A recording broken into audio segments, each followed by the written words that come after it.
My first and they also dia dosu bruta na diamond scientific and research clinic and obia jatum se ba se and they apom de yan do ya esa ho na esa oko if that what could ratuko boni do ya make say wrong match wa fa manema ankoya and no okobram na odwani ache diamond scientific and research clinic o ma do ni atahwe bebo we pa once be ma sisi no jemo premature ejaculation and yema nhida ankoyi sa sisi a no jema to form and yema mfa odiase entu odwani etre eye a diamond scientific omemo dro ya so bebo adwuma sanso be ma no agote se agomete no unya eye diamond omandro bi a zamu no ne atahwe pa ko mbebo o sa cure hepatitis for 3 months on what you at all in fact vaccination and cure ni nyina na bibia koyi sanso was severe waist problem sanso and ono edward to form o called diamond scientific and research clinic low libido bema I think I do from bounce no se bema no be ya unko de bia no dry o called diamond scientific and research clinic asthma in fact then so o called now what we treat prostate disease and the problem diabetes and high pressure also when you wadum penny face bia no adwen sa gumpa so e ha adwen pa diamond scientific and research clinic e bebo awie pa na any kadam say okoa omo quality omo provide the quality service emo bibia omo ye general consultation OPD services counseling laboratory service ultrasound scan was a be a dressing a year proud moment to address physiotherapy more nutritional therapy diabetes and hypertension aging it all sounds home care home service and all kinds of diseases in our almost or from 0249 208252 0249 208252 it's also 0200844040 nani a diamond scientific and research clinic kasa omo dominance of air santas road oko anwa kwanta ekwani mu ho no mo na omo be eye good news mi no water ho no mo na so ko no makodi adwuma omo ye adwuma eye adwada kwasiada anopa no so abapam semaduasa kopim se no na abapam semaduasa no mo ye adwuma and ko no nkodi adwuma no mo ye pa youth advocacy forum say and it's a general knowledge e bia wo duma chede bia say and no person hanes ma if a pmo bia say hey onso betimi dia ye adwuma ma onso ho abamfa so dia ma okwa youth advocacy forum betimi ama sa akonya no sounds a general consultation me counseling on boye sounds a talent say bia wo ye subi na debi wo mu na person pia no so no youth advocacy and penfo no betra so meti abo omo ye dum on be came office wa STC adani hwanimu from 0591 345276 0591 nani youth advocacy forum penfakasa ko uniato no mo course bi apeso bi uniata ekado now UPA on be boa tetewo amada so bem ene omo check computer ho adwuma nyina omo check computer business office administration and I to check graphic design video editing and 3D animation on check network and cyber security engineering online business and e-commerce sounds short courses in 3 months Python program Java development still graphics omo yo CCTV installation and management omo show at the good so called Juniat na UPA and say omo ye COVID registered training school na no 85% no omo baby computer don baby small omo churchill 85% one can say what trad nanim and 50% me black box so na theory na so at the account fair and Uniat na UPI or 0547 966 966 0547 966 966 oko area center takesi ni say 3w dot na the world wide web 3w.upschool.com sound so and alcohol maximum bomb so MTN office in Chompe omo tech road no so bo ho sound so do afu kwanta omo jam ya sene so omo boy juma ho nti omba jun aye to ta filling station at the Chompe ho no mo ko na no mo ndi juma no mo so emo ema ene makwa Alaska Star Enterprise esebra ene wallpapers mo nyina imfi no o pe quality wallpapers about 350 designs in Alaska akofa dia Ghana na enye no nko no moton omo blankets so doormats and astrotef carpets no on betwe design van the moon ibada o corridor even ho kwa betimi de astrotef carpet no e dia se o kwa Alaska Star Enterprise ka sam se omo aye adwuma yie pa onso no o ye adwuma ko pese o tubi koto a omo 30% discount o benye sika bocho de agubotum omo 3D epoxy chemicals so no e da no wa wa ya o kwa Alaska Star Enterprise omo 3D epoxy designs ni bi sounds now 3D 5D and AD morals also available enti wholesale shops no mo ko dam no ko dijuma Alaska omo boy Juma Papa into be a Juma to more Ghana Seba a wallpapers here a Alaska Star Enterprise Hona make for the amount almost do one prudential bank on nowhere a day coma a year amonum that's a Amakon Plaza woman a more no monty or for Alaska Star Enterprise or 0554 144878 Alaska Star Enterprise no just wallpapers munina I feel anyhow, so there's a corner dijwa, no more yipa. Oh, quite now, a NASC scientific about and research clinic, Akasa, NASC, it didn't quite the Burita, it didn't cross a yard, Indico. Na scientific care by and research clinic no more na ade amu ye ni de chen say omo quality eye automodel labs a oba o metimi no atrase ade hwemu bi e pese ye obi answer de ye do account no ye be o skin no body mu hwehwemu ama won say in fact ugina ye ugina pim ugina answer no de do na kama bi akoye na fibroid ye mumu adu na enane no kwakwa fibroid no nya problem bia but o me ye expert power fibroid enti mana amafutu aso mumu nyem so mufuna kase oba bia wo fo ekese bia no eba unidi anajo anes wo fo no fiber dem ko no mo adu na nanimpi sense STI sexually transmitted infections and so if syphilis candidiasis no gonorrhea no omutu ase free ho stroke called prostrate omo ye ho adwa sciatica also CH no also patch no ka sena se trintiness sansa ho no se mu no e watotima o mesa de amount sanso arthritis diabetes hypertension hepatitis also mu di wunjuma asthma shewa typhoid fever and infertility be ma ye krawa obanso ntimi ho valdo ibonini ema nkuma force o called NASC scientific care by research clinica o mebo from 0244 120 269 na 0504 742 222 omo ahenema kokobin kubase akwa Sprinter Road odu eye Rainbow ITwa and electronics ho no typhoid so mu jemu aso mo bojuma na NASC no age so pinpointing and treating the underlying causes naturally ko na no mu dijuma no mo yipa emani mai ene awards no nipa wo bruta nemom school fees no so boarding into obo adwuma no aka so obo ho ban ene nya ma no kwa na obo mo ban the ten say name expert company limited omakofa day Teba to do friend 1 month masa would you bema ofabia this next month and they be on the 4th of February this next month on the 4th of March and I best offer doing be Atansa mema obabo adwuma wo de sijono jejagum fire tujano fagugum sa masa me nya fina oba tutus bia ni anase wonso no oba be se bia me ko se ba no kwa most time ya won shedan tide ne papa rastaman mina no fear so the asenti no adwuma rasta de on the seed we sa beche ba on the seed here dey o adwuma de tugu a o se fire but ya no compete heaven misha don't for the 1 month if I take milk contraceptive as a benefit as a boy my milk vitality in so costro also the answer about mixaramba STDs muscular pains and UTIs menstrual cramps and the soul the nina and it's called as severe as immune booster two system no enti kwaji ends herbal mixarebi and ends 442 bedwa friend coach ebebo adwuma ube fidi tutujano ebebo yepa so the nina ends 442 if I sexual booster anti ko baby na emoma watide no no watenka no so costro odo ni cheta seba obesi aye adinkra aye market or Sampdoria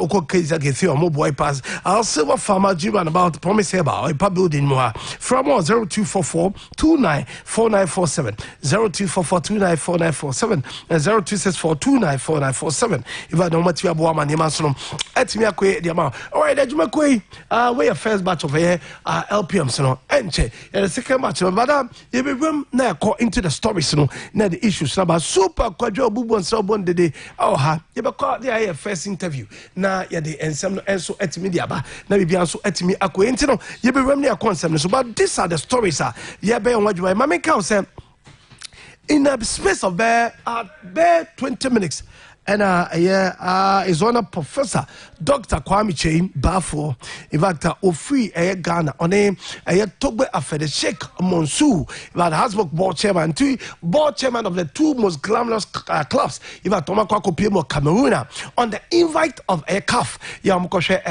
the final of this year's AFCON and so Omokwa Koshebi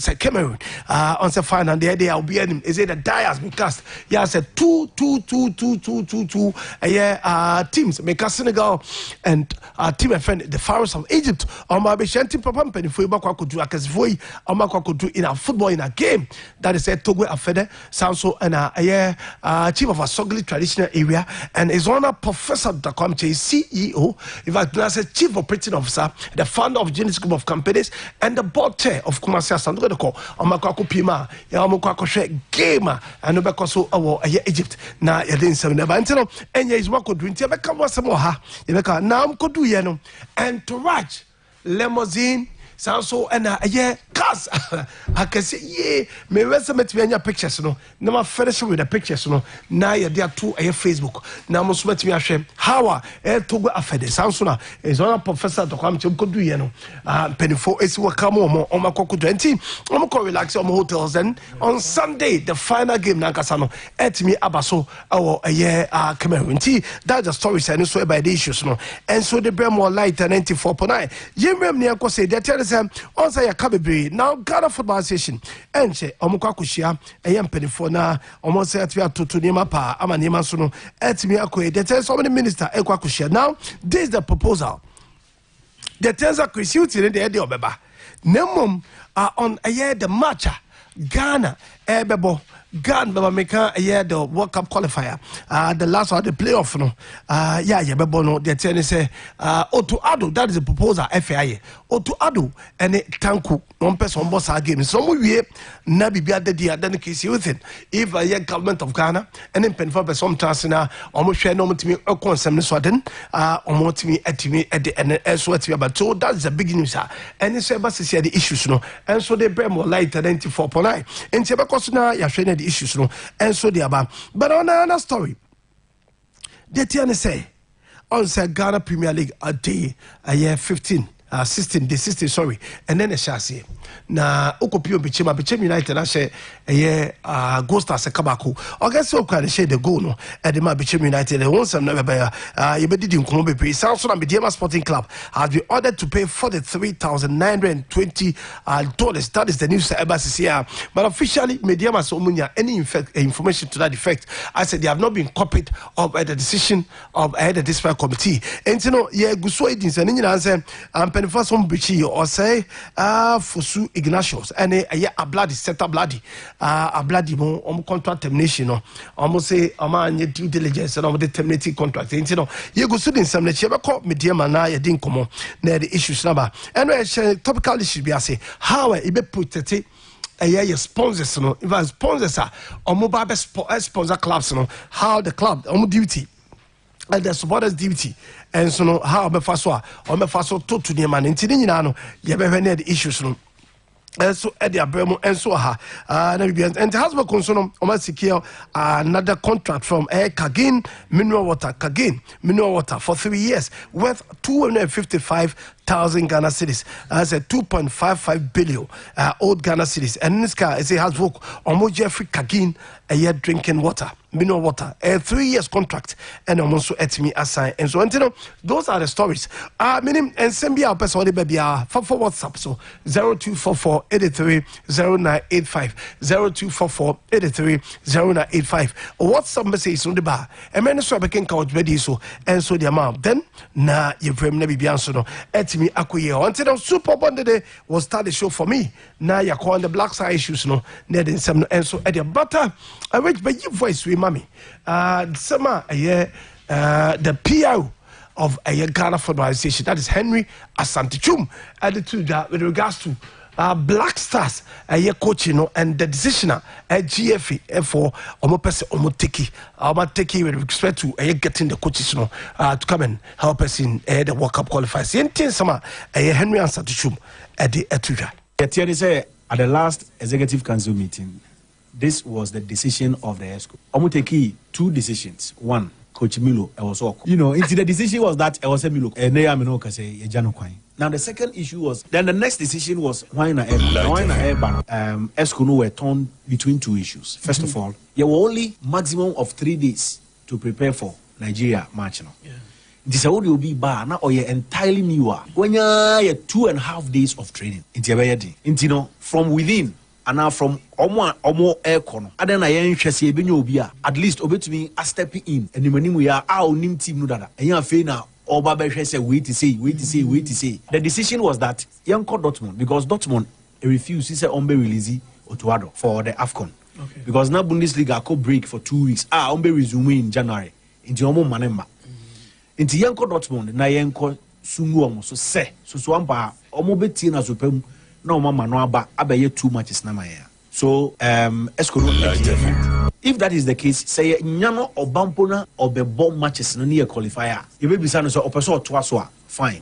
Opeso twaswa, and I don't know man. We have more days ahead. I able take your time. I able to share coach because World Cup no November. Our next AFCON qualifier for 2023, Ivory Coast, June, and our match. It's April, May, June to appoint a new coach. I know when you have I take a decision. I hear a lot of consultation. Now we take his decision. Until almost decided say I was a president called Germany. On another Ghanaian player, or also I didn't mind sign war contacts or Germany or Warriors Tony Waffle or accompany him to go to Germany. Until Oboko Monday. Sisi Aminoka say chance on beba now on baby briefy escono. All right. When is Henry Asantishum the two now? I don't know. It was once on the venue. Yabebo a World Cup qualifier. No, ministry actual at the Coma Calf say come the Comenia come change venue ni momo. Na come from Baba Sports Stadium. Na ka game no so so bada and ya don't request no. It's me bas. Yen chima Henry Asantishum and so editor. As far as you're concerned, the match near Cape. Okay, the Koba and say November and a calf, Tanya Mumra. Countries now qualify for playoffs, and they also be a confirmed venue our ball match. And during the qualifiers, Nigeria say they played in Lagos. But they decided say Lagos and favor especially Omulusu to Central Africa. They decided say Ombe movie our matches no to Abuja. Enti Omo communicate team calf. Gonna need a call Abuja for inspection. In December, Emmanuel Dasuberi our administrative manager of Kotoko. Says still our Jumama calf. Into no calf suma no call Nigeria Koye inspection. Enti the point is that if we had communicated to calf say a person change here and come back small be abehe baby a person a chrono. Now and nema ba kumi nsebi wo wa touch wa. I recommend say but because we had played in Cape Coast since 2019 November 14th I share South Africa 2-0 BC near Menokaze. Yenya problem here Cape Coast. At least you qualify for AFCON. You qualify for World Cup playoffs. Ni nyina Cape Coast. Inti esco na opportunity crowd no to know. Then go ahead and confirm Cape Coast. Inti ya insisa ya drink crassi especially when it is only for only one game. Inti communicate no CAF dada ama dia your plans. Normally what happens is match commissioners they informed team are away even the television production company now or be match no by this time they have already communicated to them plans that is why you must communicate within 90 minutes ahead of the game. And the last week NSC said 6th match on Cape Coast my boss Alex Asante Efre Ura Professor Chumesi but he also said say explore the possibility say unfortunately yes there was a communication of that sort and Rakaf confirm what it is that CCI Kasaidi they say how much against Nigeria Cape Coast. All right, and that is the news. They say it has been formalized. Ghana versus Nigeria. It will be played at the Cape Coast Sports Stadium because and Yeman said that to Dinsa. We Henry Asantishum. He is the communication director for Ghana Football Association. You know the stories in Yatuja. You be really a core discussion and the issues, you know, and so at the with regards to Black Stars and the stories are emanating from the Black Stars and the Hunseminano.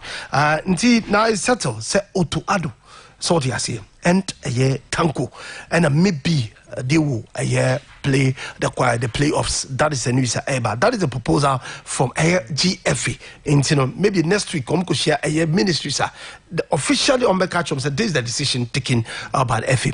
Okay, super task, super. Kojo Abubonsa. But for WhatsApp, 0244830985, 0244830985. And no Facebook, what do you say? He's going to make justice. Will do justice to head the stories no uko Facebook is Light 94.9 Light 94.9 uko no like no share no like Sports GH no like it's also all Sports GH kotobekumi hasbook my DNA omunyina fashion no so dia se na other kotok as bebre platforms nyina no almost streaming for until so kwa no like no share na their two page uko YouTuber Light FM official Light FM official and so streaming for sounds na fankapia uko me page wa no so no eda ho oti ase obetimi ahwe that to sport ko onso ye dia to that obetimi enso ahwe ho super yen ko enirem amu be super sisi a no na eba etiro on when the come to the national team but on DNA he knows everything about the Black Stars kojo boko there kwabna me hu ya pa enye boko bet ebe boko bibia be fa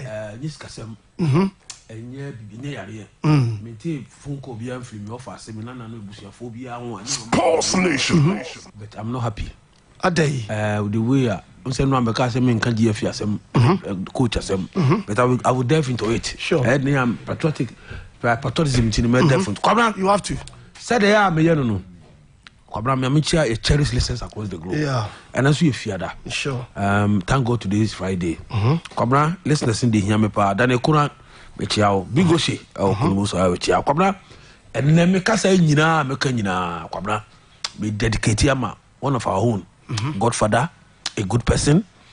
He's a giver. Sure. He's a leader. He's a football person. Yeah. My mom Moses Amapaka. Happy birthday. And then, yeah. And Nebra Moses. Who is Moses Paka? Moses Amapaka. He's the president of Midiama Sporting Club. Uncle Moses. I want to take Uncle Moses. Uncle Moses. Moses. On behalf of the team, wish Moses Amapaka. He's the president of Midiama Sporting Club. Yes, he's such a benevolent man. Yes, your Godfather Kesiepa. And on behalf of the team, Yamano, Yakupon Inshano, non tin channel. No man, boom, the one yet didn't say a boys. Sure. And Uncle Moses, you wish you happy. Oh, yeah, Jumapa. And the Midiama, yeah. Also, my player. Play and the way I got almost see your branding, you know, and the car pa player sponge fatu swadaruma. My member Moses apa. Look at the way Midiama Ghanaian clubs are doing a lot. Wow. Where car player neighborship. I've only Bakayoko. Sure. And on my side, look at the player, tall, lanky. That Midiama prefer nice goalkeeper. Boris Aba. They are serious. Yeah. Look at the player. Look at the way they are doing. Look at the brand Midiama. It's any player wako. The sign of one year because it's easy. Look at it. Oh, neck is what trainers are. Oh wow. It's Bakayoko and Kingsley. Wow. Look at their backs. Mami Mbojebi Sabaso. The CEO is doing well. No, but and branding a key. Yeah. When you don't brand yourself. Branding, absolutely. Super. Oh. I love my heart for Midiama, Moses Amapaka. Enjoy your birthday today. I mean, two kwada no man kwa wodi wo. Kwabna. O de nsema papa o kwabna issues no do. They are making free Cameroon. CAF. Sports Nation. Ghana might be going back to normalization again. Kwabna is serious papa.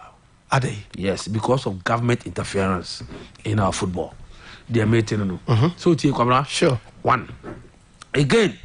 As of folk atro am a national sports authority koloma adwuma na yeah say omo bande ordinary water bia o say o ka say as of folk have signed 255,000 Ghana cedis on water sponsorship kabla omo nye Father Christmas and as of folk atro am a NSA say different water bia Emma Stadium on their match day and so me ko ho kabla me wura as of folk actual letter ma GFA I'm a GFA. Sir, they are playing one of the biggest regional match against Olympics. Come on, me worry partner me many nye nano. Many are very papa the Manchester Derby.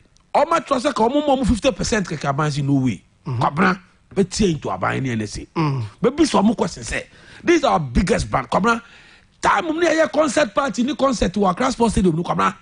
Almost 100%. Sure. No smart, no BBN and they allow them to do their concert at the end of football. Question a home call. Come me wura the clock. Ebi entertainment they different from football. Me wura mo entertainment. Come we are not serious as a nation. In this country they toy with everything we do. Come we have to get into them. Come then nana ya ponsa. Emra Juma and Sunday start here. complaining say supporters in patronizing matches. I have issues on this. I'm therefore. But Kobra, the first on the table, first food, any. Kobra, and one of me know ya DB. Say Argentina, if anything, Ghana, Kobra generation. I know we have to be. Kobra, me know but digest generations are wasted. Ghana number one. Kobra, what you me? And one of me ya DB to Aliou Cisse. If I say Aliou Cisse a player, Senegal for Inya Butramano. Kobra, me say therefore into the interim coach now say Otuado ne etanko no. Otuado untimi nya adwuma no Kobra. Sure. Me mama okwan ya onfa so untimi nya adwuma no. Kobra, yanko. Onsa me ya de bi kira o say generation bi aba ewiegu, generation bi awiegu. Na Senegal ene Ghana na ye nations South Africa aka bienu a omo generation nyina e ba bi ewiegu Kobra Senegal ya de bi na ye ba ba ye wu abaka ye nko a. Sure. Enti na make say bibia ye born ye ne bibia ye football akudu ni Kobra. Who generation and generation and generation. Ghana ya generation miensa ewiegu sa. Senegal de baba je trophy. Enjaye. Kobra, I'm happy for my brother Aliou Cisse. Aliou Cisse, I only player what bofana what lusu as a coach was a lusu. A kotoso tied one biome on Sunday ya. Yura, director chef de Monzori. It's on a professor that Kwame Chiko be. What's your mother now? The Moses in the moment to be after on to be after. Oh, that's football. Also football. I recognize football people. Those people pump their money into football. Sure. Let them enjoy their toy and no more enjoying it. Brand and no more enjoying it. Kobraska and easy. Almost the deserve some enjoy. So just say it calf in his own wise to say, almost a donor. Yiska, Kobraska ye football. Into Moko enjoy kakra. It's a pride. That you know also but the man by Bia Busia who say, yeah, you want to scan Kukabroni. And to Kabroni, the best of know that just say, now me call you Cisse. It's the only record or calf as a coach, about finer, as a player about finer evolution. They saw some about finer Bimu, Kabran Payana may bomb. They say, besides Egypt in Senegal, one Casancasano, one for say Yvonne, Ebisa Mufi. TV ni Sunday made before we any abe kusiada na fe do time na be head of TV ni so a na only vote or wife na mo ya obeka say enfa na abeko as Kobra Egypt Senegal me nyina nhye da nya me preferred Isa. But seriously I want as a football man Aliou Cisse. Oh, they are saying I have my favorite sound come best come but Aliou Cisse because of the toils ne bra wa brain in this and it's one of our own. Oh, they are saying at least Egypt that is saying it's a 7th time that omoji we omoji 8th time. Yeah, sure. Abadayo sure there be so can be free ban yeah because uni Egypt ade mako 7 almost na punishing for pa wo mu kuro mo ne Cameroon so just here Kobra e me dey so ko Aliou Cisse as say emotion me so ko Aliou Cisse o dey o kan ye no Kobra da me fa wo ntwam Nigeria any on baba match no o ma settle on Austin Iguavon and now man 2 years contract to leave Nigeria on some pay Kobra Appiah toss between Amadu Pinnick and Minister of Youth and Sports wa kwa no e friend be Sunday mean boy dinner to and Asorok and on my instruction say Appiah and Iguavon assign 2-year contract. Okay. Now Iguavon a China Saturday or 2 seriousness that make them run or 2 Europe for monitoring. Or a pool of players. No, you see Nigeria for you didn't say he knows the team more than anybody. And the other team for team man. Kobra and Iguavon as say we free technical director was standing from Obaba Yejumana Kasa. Kobra Aliou Cisse asma make Kobra. In fact, only Ghana in 1992, okay, 2009 yebi, wasted generation baby chiromo.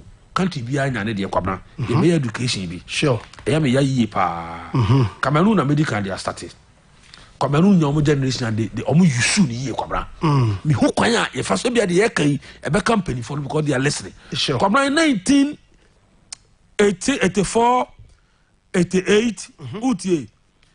Sa edi ami bebo yi Kobra generation power footballers omo di 2 Nations Cup e mo mukrom generation bia ba yo omo di 2 Nations Cup mo mukrom then omo sa ko World Cup quarter final Kobra di Anthony Bell Nkono Kana Biik nini nyo man Biik Kobra ti Benjamin Mason sure Meka 1984 no mujina suje weka ai Nations Cup or Cote d'Ivoire.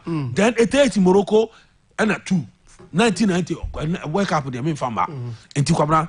Mami kwa mani suma. Also I can't be with the respect to the FA and the ministry and the government of Ghana that tussle now entanglement of who has the power to appoint coaches na kwa issue. Mami ko na mene confirm Blue Boy that is wonderfully in komuna on so and throw more light on the issue. Then we take it up from there. Wonderfully.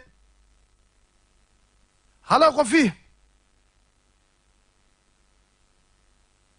Hello, Blue Boy. Okay. Yeah, try say Benya Kofi. Hello, wonderfully. Yeah. Hello, Kofi number code here. Hello. Kofi number code here. Hello, wonderfully. Hello, Blue Boy. Hello, Blue Boy.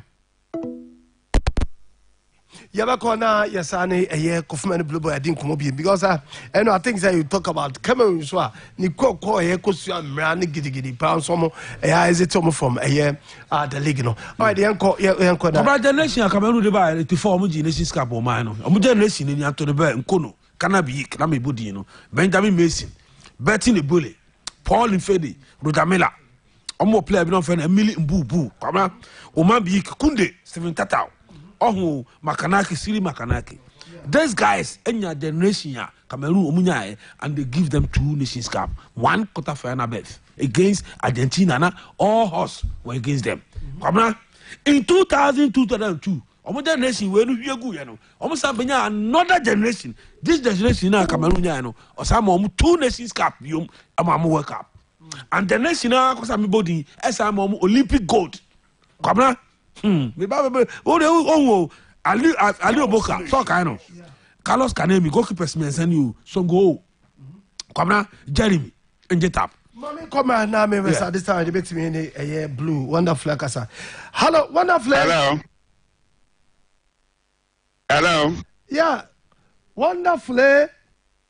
Hello. Hello, Blue Boy. Hello. Good afternoon. Hello, wonderful. Good afternoon. Hello. Coffee, what to make? Hello. What to make? Hello. Okay. Montra Rich, Montra na Monica Kasa. Na yene kona yene Kofi nsumrem na ono somwai na bibia nto enkoyi. Okay. Nti yabako twas one super. From a part Bechem United. Yeah, sure. Michael Bechem the pressure bapa o kwabra. Omu Bechem ne as good neighbor. Yeah, Bechem as good. Yeah, sure. Omu as good neighbor. Yeah. Wow. Yeah. How many minutes? 60 minutes. Wow. Okay. Mami. Kwabra. Say benya yewura Kofumenu beba no. Kwabra edi am bobo in 1990 Rujamela mu free so no.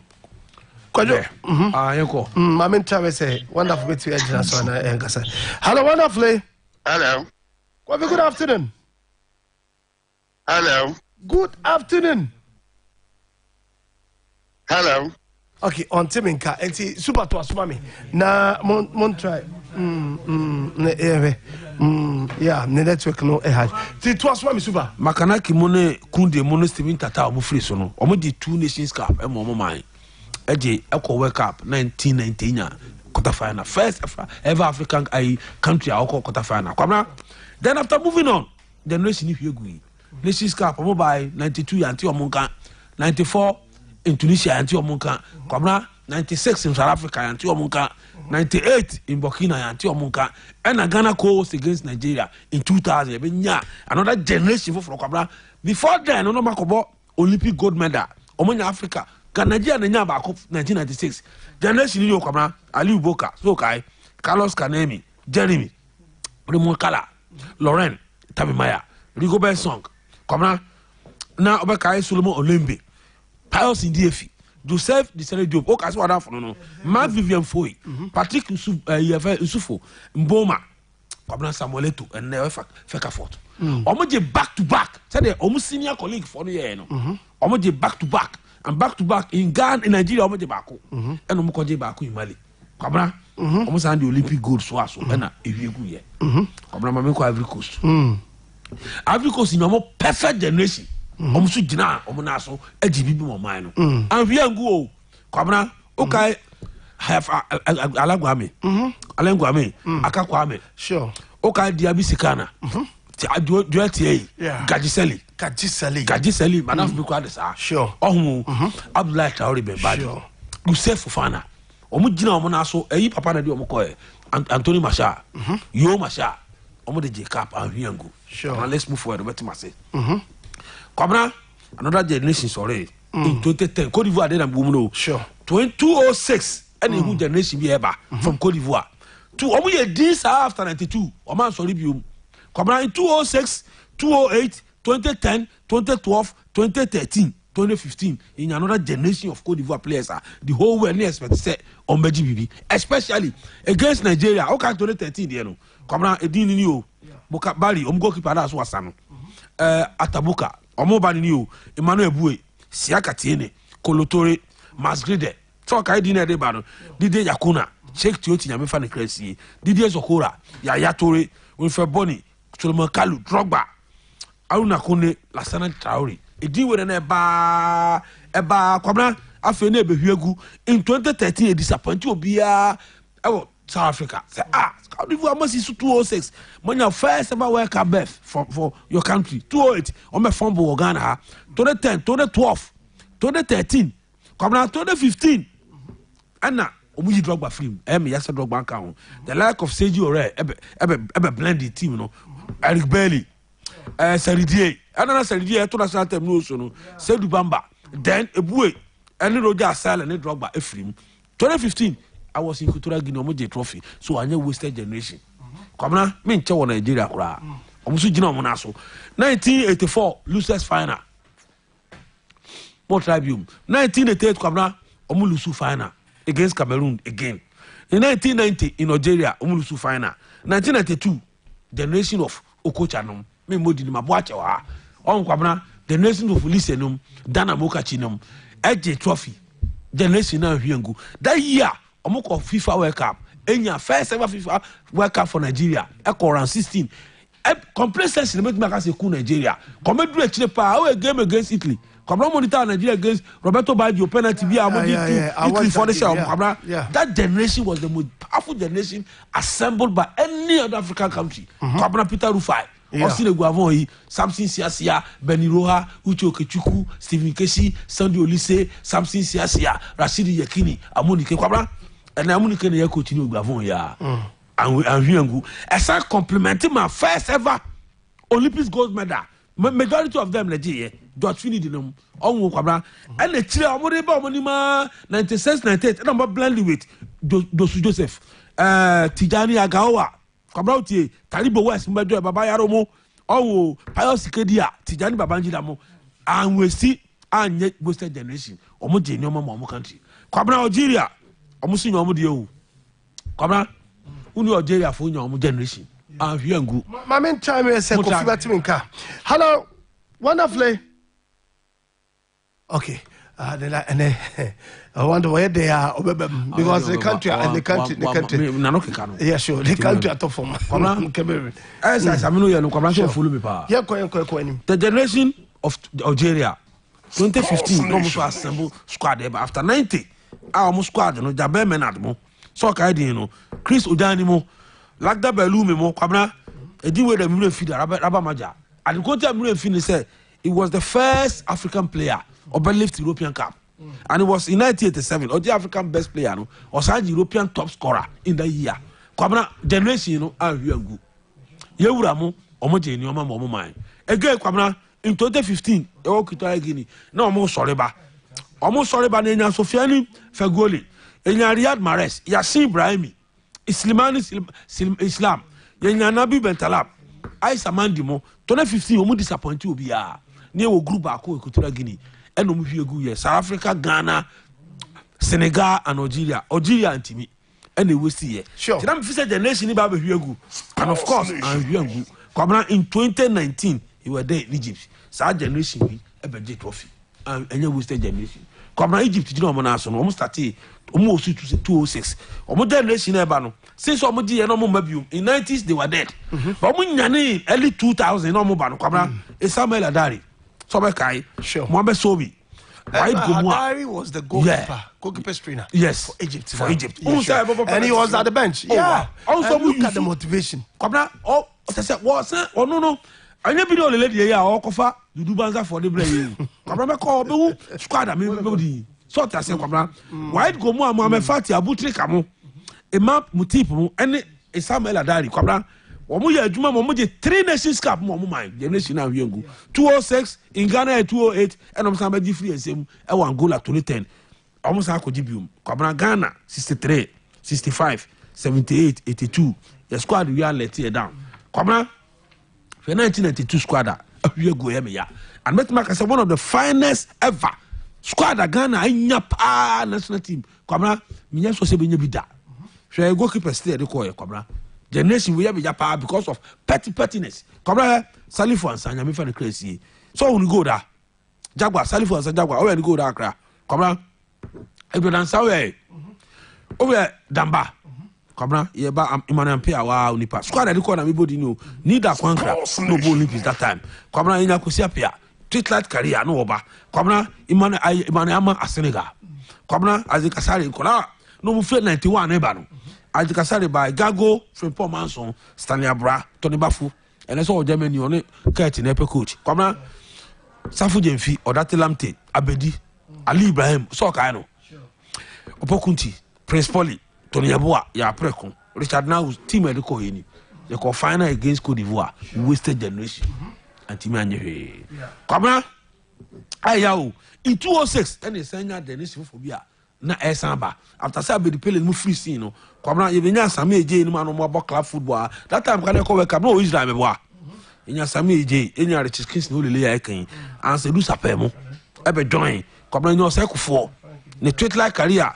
Kabra nenya do mensa. Asamoah Gyan, Adokwe Papo, Stephen Appiah, Derek Boateng, Sule, John Pesty, Otuados. Our boys, some above the Omote, Honomo, have finance and ya, Omisu, Cobra, Western generation. You be blend the Omo with Inkunum, 2010 to 2014. You be near Fennis Antoniana, you be near Prince Tego, Cobra, in your Vosa, Dede, in Yajma Bedu, Matimamu Abibo, Liadimo, Missimi Bodina, dominate Eddie Ya, Cobra, with the Echo, with the Echo. Wonderfully. Wonderfully. Number call there. Bibia Daddy. For the past 2 weeks after Ghana, exit from the Cup of Nations, a whole lot of issues now also. And I said the rest of power, who should be the right person to appoint coach? And now government as a Chris Youth and the FA is opting for a Otuado, so as a Tanku Somba Norma Dijuano. What I was saying, if I send Abeka found, who has the right to appoint a coach for the national team? My main faculty is the main chair as Antimaria. For on the national Kunyana. I'm the main chair as Antimine for Yina, and will be out here reputation. The question is just straightforward answer. I have always been saying is that the representative team of the Ghana Football Association, the senior one, I have friend Black Stars. Ghana Football Association, a team. But there is this wrong impression created that because government is somehow funding the activities of the Black Stars, it is for the government. That is not true. Because our Constitution, 1992, Article 37(2), is clearly, that is Chapter 6, under directive principle of state policy. It is the responsibility of the states to assist citizens in whatever endeavor will go through in development processes. So any department that will be what activity fall under, no, that department by state law should be able to assist. That is what they are doing. Because of that confusion, because in the first place, if there is no Ghana Football Association, government cannot raise a team to go and play in any tournament organized by CAF or FIFA. That is the principle. Again, and I'm saying I'm buying a support in a way, it is always clear. Say the government, baby, you'll be adding Sikakono, or maybe say Sikano, you used to be. But the appointing authority, the Ghana Football Association, which the Executive Council is giving the mandate as per Congress decision for them to do that. Unfortunately, this time around, the confusion is coming about because of the behavior of the leadership of the Ghana Football Association. Now, Tama Anase Sinino Bayaman for Kwesi Appiah was handling the Black Stars, who was appointed by the Executive Council of the Ghana Football Association, headed by Kwesi Nyantechi at that time, even though government was paying. Now, Kwesi Appiah contracts, Ebe Wuno, non started qualification to Africa. It was clear, say we would qualify for Cameroon 2021 tournament. Nobody knows what happened. The contract ni wu here according to sources, wanyadie they say 2019 AFCON. And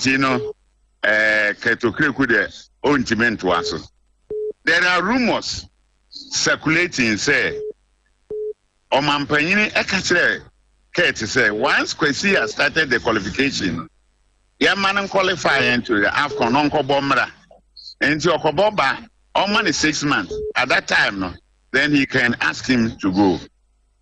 According to information I had here, Keto Creek could only in control into one theater. No kofa Sika Akuno buy. Now Sika Akuno so buy him. He continued the good work of Kwesi Appiah or qualify for AFCON 2021. They were Cameroon. Now started World Cup qualifiers. World Cup qualifier about 2 matches. Or we need home back, away back, Olusuye. Keto Krekude, or Nyadie into where be our qualifier or beko AFCON Akobono. Now, World Cup qualifiers onOkraya Moonye, no one can say you're free. But I mean, say, Keto Kreku has never liked the invitation of John Boy to the national team once he is in control. Hey, that's a wonderful can say. Oh, my can't read me one document. Me can't say at any point in time, anybody who wants me to give my reasons with the supporting documents, I will do it. Until there was one tournament, a qualifier match there. John Boy was invited by CK Akuno. True to his words, Keto Kreku didn't like it. And for that reason, caused confusion. Said, he's Akuno, you're good. Ye free hono. Milo, time over 2008, na bobono, and Orlando no more. I put up a teamer, under 20 teamer, Yakobo, under 20 Africa and World Cup. Yeji Africa, Yesanje World Cup. So Milo had the opportunity to graduate most of these players into his squad. And 2010, Yeko Angola, Yeko finance. 2010, Yeko World Cup. We equaled the African record of quarterfinals. Because of these boys, Didi Ayo, Nom, Ajiman Badunum, Ajiya, Nom, John Buenom, Nenasefo. Now, Milo Bayana, Ohun so, Wako quarterfinals in the whole world will be a peninsula. The contract is one renew, no Jay Hokoi. Okoy, an interview, the first interview, granted, will no Grumebusa, another Ghana for Casado. Why did the Ghana for United? How then do you, after some time, go and bring such a person back to Ghana? And how is Ghana and someone for they will never allow him to succeed. Make us ask a man for Esri. You cannot insult the whole Ghana and go and come back and you think that you Ghana for Casado. I feel the choir too, no seba. I was saying about I feel the Ghana for Yamu. Oh, these are some of the things. Nina Chino, Katokri who went a man for advice. No coffee and a buyer. Not because I didn't know happen that in 2009, 2010. Oh, you see, this time around, you qualities, ni competence, you know. He couldn't show it. Na kwasi abu a ewo mu kra ne say. Coach Kwasi Appiah and Sike Akono a be qualify for the AFCON. Yentia sika bi ama as bonus. Even ye badi no kra baka tia kra na nani tia yedene. Woni Milo akọ sign contract say oje AFCON na obeba na $300,000. Na mpanyimfo bebusa say yankoto a yeda. Na say one qualify obera na akọje card. Sa kwasi ebu ni nyina ewo ho no eya ade a ekutia enipa. But I sometimes nipa endwene nkwa akire bebre hu say wiase na ewo no ehu into the madam to hold that to open no. Say but there are other issues. I don't think it's more time. No, Fabra, mommy. Other issues like me Kwasi Appiah 2019 walk they say the friend is Nations Cup Egypt. Adia yadi yo 92 anyo de no. Now the bia ya Samuel because me teaching kotia say no crew say no crew be asofo agifo atrofo bi be the day are you 2009 no good luck until my year captain for Egypt I under 20 no. But that is a lie. Madam Fo, former vice president of the FA, a friend say Anabla Jordan Anabla, he sacrificed his life to get us this cup. Me probably woka wanti ase adia Anabla ye no Egypt no say ye so akere wa unim Anabla ba na me ka kire say Anabla saade na wakoye a wakoje cup aba no waje ni monyam ma Ghana fo ba wo de won kwan twa so ani more than 2 years na Anabla wu ye it is not because of the day ayo na Kwasi Appiah asofo no bedada no ma bi no be ka kire no yi asamoagya ye koye na okoji gum yes na be koye amanfo fi se o the day ayo owo lock wakoji akali bra the day ayo ye kremoni me de wonim se me traditionally enka normally kremoni no nia Anabla ye ya owu at the age of 55 no wo sorry a wo be koye na wakona mu so wo de masa miensa ko se miensa asikyire besi na watopa no no de akoguo na wasre inhyira se ondi wachi animonyam a ode hye wo Egypt 2009 no even though on tiase ba wonim se odi wachi ekọ wanya bi okokodire wa hwanim gwase ogyeye ne masan aba Masayaba Otoado in 2006 I bought World Cup for Germany. Ghana for that was the first time I near World Cup. Na ye name say bibi the appearance fee. But Otoado na only ni teammate Dortmund. I've been my national team. So they discussed it with him. And they by say agitation by our camp. And me when him say wake up yensa bi am nko bi da me nko na me ni ho information about ye say at a meeting I was discussing appearance fee for the government to be convinced and the FA to be convinced that FIFA can I was say to be my players conversation man honorable minister Papa Usankuma wanted to be convinced and ye kasa bia Otuado Kakachre, they say, minister no ho at that time. So did he not him? Kojoto. And on Nanchani,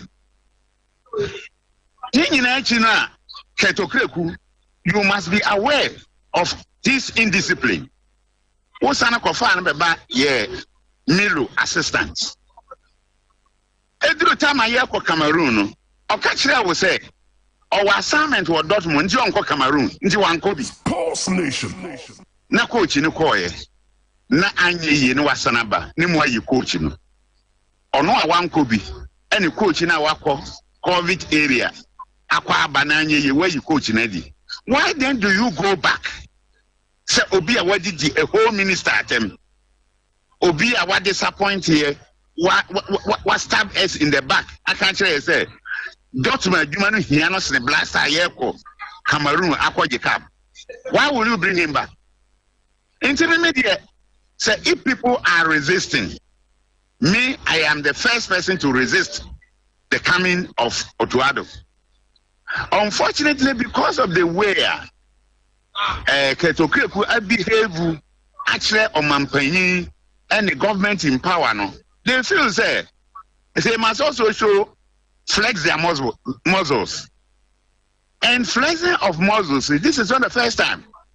NDC by 2009 until Kwesinya Ntechi free and Sana MPP by 2016. Kwesinya Ntechi enya peace. We are all aware. To the extent that they sent people, the hawks around President Mills, SND message to Kwesi say, or per se, onya peace, onye Randiabe in free executive council. Mam Randiabe and Konya de your friend is a Black Stars. Ma Kwesi Kanchire said that is not possible because Randiabe ni yetu abani yi no manabai. Okay, say beko buy no 2010 there was a case about $50,000 be media Isikabi. I know. Ampa. Who did they be? Ye no man, ya quoted radio so it defended Randiabe. In Randiabe, no, he's almost trying to destroy Kwesinya Ntechi.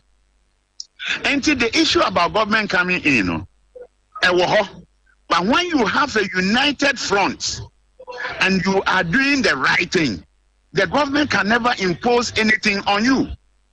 But as we sit here now, the first public interview, either you don't win an election and work with your enemy because he considers his political opponent as an enemy. Even in partisan politics, it is not like that. And from there Monday, but on the man for Aframe a blue boy, a government interfere, the name make of him view. So government interview, I know.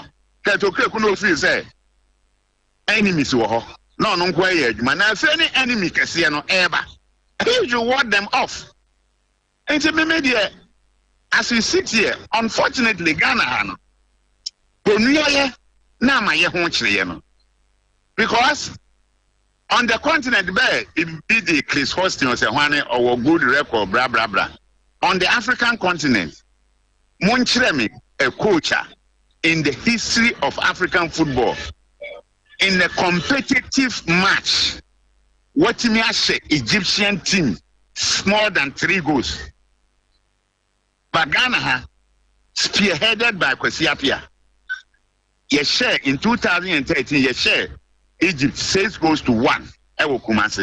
So if you are talking about competence, if you are talking about somebody who understands qualification match, it should be Kwesi Appiah. Here is the case. The perception is that this current FE, any Akwesi has a rips kaka at some point. Na a player called B kept wasn't happy or call Facebook. Emma, MP. How can he work with Akwesi at this instance? That is why I'm saying is that if Kurt is suffering now, it is because of his poster. Ghana Football Association and Yane Wafabi Abusia Ajapadie Nana Wafana Wabeji. A Kuama Nati Ku football walk Uniati from 57, Ayakodom CAF 58, FIFA 58, Abeton Neno. Yeji nipa yetwaba emabedi animu. Even at the time a government nominated or nominated 2, na executive council atwaba yi baako amanaye FA chairman. Paketo kuya to abama no. Why ain't say na busuna konya? Near upper no the otherwise, why will you say Obia when you were in football? Yes, now we need Ghana. Kwesi Appiah led us to qualify for the World Cup, beating Egypt. I will play off 6-1 at home. Now Egypt say 2-0 say Wahipa I Egypt. So why would you do that? If you are thinking about the association, if you are thinking about Ghanaians, your personal issues should be secondary. You look for the quality, even if the quality no time for because he can achieve for you and for Ghana and for the association, you must bring him on board. May point but I want us to look at this from this your point. Say government no. Dear, omo pese omo kofa coach ni ba no.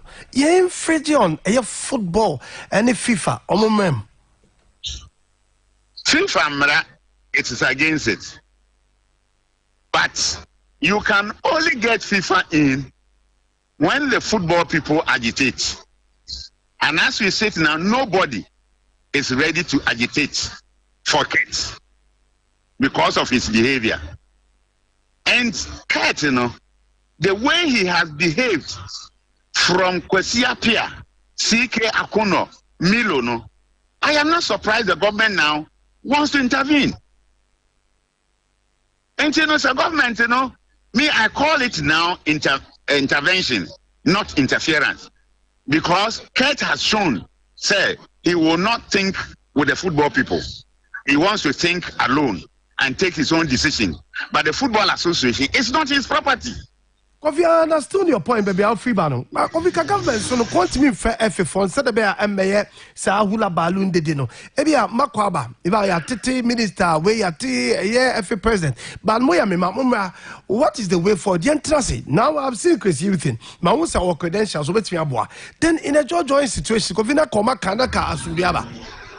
Yes, but nipa no omampanyi ni kura ka kire say o. Makwesi to Nation. By 6 months. Near qualify we for Cameroon no bana pursue you know where you know. One tiase panimusa akasachro one tiase. We had to so on sanem free bio. Walk off a CK Akuno ababe okay. So you Ghana ni dia yepe. Ye betu yaneka. Walk off anaba. CK nye boni bia because of differences the war player selection in Wintino. What catrato no so where you edi. Walk off a Milo wedi atemda aba. And Milo when he insulted us, it was 2010. And Charie Obianim. Wow. And Otoadona Okofanabana. I President Kufuor time. MPP time. No DD. Papa was one kumatem. Now time your MPP time. So what are you telling them? And media and American say, I have always advised anybody who has called me, say, for now, we must all come in. Nation. Where we must reject, we can reject. Now, during, they say, we think we say, Nyantechi time, we had sponsorship at the time, Netria Coachiska. So it's a sponsorship between the FA and the sponsors. And the government didn't have hand. But now, completely the government that is carrying that burden. And once they are carrying that burden, and they think that they have given you opportunity or they have given you chance about 3 or 4 times, and you have not been able to deliver, they think that they must intervene. And when they are intervening, me Kofi Mano, I don't see anything wrong with it. Because one, I'm a man for who say you cannot do the work.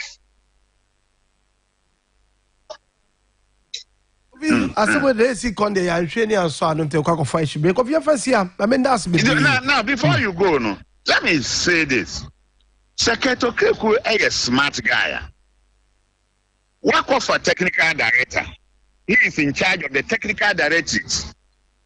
Appointment of coaches in Nasifo should be on based on his recommendations for the national team. Now, when you coach in Eddie, technical director, I'm going to make sure that Asabajan team now qualify for World Cup. He cannot be the technical director of Ghana. And no, Say coach, technical director, you're competent enough. With this statement, he must step in as a critical coach. Meanwhile, we have only one match to play, home and away. They say play off. Why don't you ask the technical director to step in? And then what is the duty of the technical director and the secretariat? Yes. Kobi to was in a super so na yanko. Wonderful. Wonderful. Super no. Wonderful. Mama be a question we. Me tiasia me. Tiasia bia do beba tie for ne tiasia. Minister. Minister si omo kokata. Na nyame ya duma FF no tro letter the brand proposal bear say ye kokata. Na obisa om say den ye ko ne kata si o ye ko acclimatize wo kata. Na de ti na ye ko kata na ye bobo wo Cameroon na ye be ko kata. Nigeria 40 Abuja, Senegal 40 Dakar, Cote d'Ivoire 40 Abidjan anase Boaké. Adamasu na emom ye de ko de si o World Cup about November December enti ye ko acclimatize. Na ko di $2 million or the we are send ba Cameroon.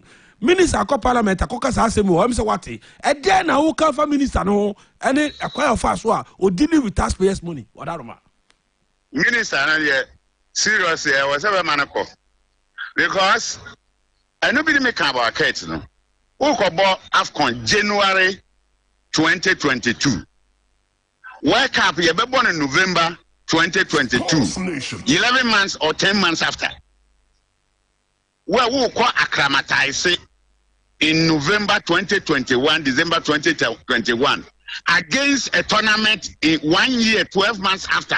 Or acclimatization about now, 12 months after next year to next year. So if somebody like the minister accepted such an excuse and such an explanation to go and spend that money, then that minister should pay for it. You go and camp in Qatar. If you want to acclimatize and you are going to a place, you go there a week or two to the start of the tournament. So that once you acclimatize, you'll be able to use the acclimatization, not what born within 3 weeks, everything. No, what I got 3 weeks as I am. I bet Ghana, as I got Europe, as I got South Africa, as I got America. After 11 months, the acclimatization, it's like you can't even understand how people think and how people reason. It is something that should not convince anybody who knows what he's doing. It was too bad. But meanwhile, I didn't know. Reason is not correct. How can you go and acclimatize towards a 1 year tournament? Are you going to stay there for the whole year? It doesn't make sense. But your face, but that's the coffee now. What Casabe, and I think the listening public and so much. Tianas be prefer time. Coffee man, blue boy. On say, why your football administrator and he is vexing your football laws and the issues about football and not need taken the about. I can't say be with respect to Ghana, coaching sense, some other issues in here. I am super near women, na, somebody be but I never knew. If say Milo me 2010 all because there was I think some friction be but say okoka say yeah kasado na yes say ko follow body I think as wakani mi no kra in fact say you can't talk too much now saba be ejuma okay post be or post match conference be or say journalists for crowd or the more journalists or say ask me questions as a journalist and I want this story no here again the blue boy interview I can see about I think say tablets for me papa and one nail down everybody on your coward. He's not a coward. Coward died 1,000 times before they are left. And I respect this man because of his Ghana form penasem. And football people know his value. Come on. And no more brain blue boy I touch biwa. Because Makadada say how they drew in the high hospital, a better director, so at the actual. We started the crusade about the minister about loose way and a man for loose way and no more can be. me am me coward me start wa akro yo me she kwamna na onum de me de ba me catch us masa sack the minister sack him I say hey super o sa ko fa sem for us abafia bi o hey o ko fa ba ko ba ekure mu 3 months no asa ko fa o divie me say now the Appiah has come into a year conclusion say now they are going for creativity. That is an information. Kwabra creativity is good and it's good. Makadada. Sure. Per the what has to see kwabra and na blue boy can. So when you look at for me some table but it's a me can want some abaka say eh super no and I'm say Kosi Appiah Santini kwabra on dey be Nigeria for why and we have to look into it deep and deeper as a nation. Now me can say me chira so we have 180 minutes to get almost $12 million. Sure. And we are thinking about it. Because I say we are sick about to way. Only more china. Biana minu super. Make a connect more baby for. And I been more baby for radio. No quantity me kasa. And I was too. But relationship I mean, oh, what baby? I hear you my pen in Tino. You best I day. As I call you man about paton as oh super any that. I can data. Because you my data bet me to have my idea. I'll be pay you. And you beka. And yeah. You can't me go to at the same time, but you work with people you know and you trust. Sure. We never throw our own away. That my trust ya kase. See opobia ke o plan B ya. Kasi see Nigeria for you so plan B. Oman you so and then omu you so. They've started using plan B since 2013. Common plan B ya. And I go Bruce Major Musica in 2010-2012. Nigeria never qualified. Nigeria never DNA birthright. If you go to History of Nations Cup proper, how many national team are final? In 84, they were in the finals. In 88, they were in the finals. In Nigeria, they were losing finalists. Again, in semi-final in 92, Senegal. Papa Noki so TOC here. Papa Noki, correct guy. He's the CEO. Correct guy. Papa Noki Ventures. Correct guy. Noki. Noki. Papa Noki Ventures. Remember chef the Mozori. Chef the Mozori. Qualified Mozori. I tell you. Chef the Mozori. How the Mozori for? Noki. On the Kosese Mr. Mozori for no. And director no. O ini passe. Director no Mozori. Superman no. Kwabon say soldier mukura no. They were Field Marshal. Field Marshal to send what in yes. Unya Idi Amin ko we Field Marshal man. IBBB Idi Amin dada. IWB Field Marshal unya ne sa. Director mo no omo Mozori. Papa Noki maba chef de Mozori. Sure. Omo na di ani mo papa kwa mo Mozori for. Enti Papa Noki bi obi a chia kwamna. On say mo brigadier o fi. Me ntimi ma major general sa. Sure. O ko de ni ma brigadier ko ni ma ni major general. No ko general. And san was I then what you na come a Fred Masha unyan sa tina mama ni brigadier no kwabra ye ja pa no kunim da mike kwabra and going and am see any plan B ti kwabra e kire bi ni wo no Nigeria for plan B issue kashi I said that market ko yire ne ho e de Togo ya qualify World Cup in 2006 I sa no msan issue kashi no man issue na wie o nya me fa ne klasi e no eguafo na no di na ase no omo so man ko admo ba bi amunike almost I'm going to Tanzania. I'm going to qualify Tanzania. I'm going to Egypt. And now I'm going to because they train personnel.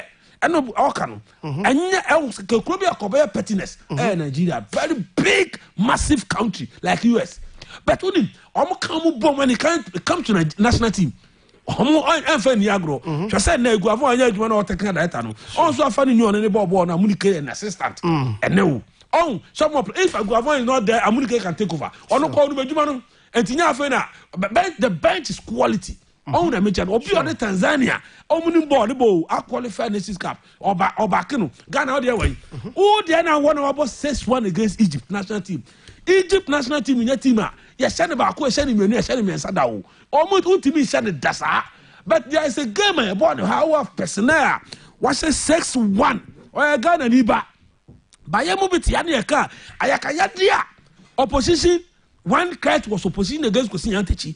And about it was attacking Kosi Appiah because Kabra because only that Kabra Facebook sama kite okre ku trofa Yura Kosi Appiah. Yaka one of the most decorated player. See a bubble no Ghana ha waji league dodua brand. Nipa bi wa etina etina kwamna to bia we say sometimes I go overboard sadam tie. Kwamna me hu subai kwasi obi a oya giant on kasa but he has won a lot of many leagues more than any footballer in this country. Kosi league to be what Nations Cup ni profile what Nations Cup what club Champions League you don't respect him cat time na Kosi bobo na cat na me be na wo me nim be na wo oni Kosi e mu twe enya sikasam enya bukusam bibia mo Kosi ni football na yo world but the by national team coach at that time no na ESCO member na what team and he was leading this cat and unya na tia na Egypt match and he played because be a political match against Egypt in Ghana for the political ebia nyina radio so na mo ebia nyina na say a project na a lot of things goes into it by the work up proper no abibini Ghana solo and they call no technical committee of FIFA say Ghana of independent obviously Germany against Ghana and a lot of things goes into it in Brazil area of Brazil the boys are not I felt saying motivated. The boys are not. I felt saying in sound mind because of their money. I find that almost say from Ghana, almost $100,000 a parents fee, each player.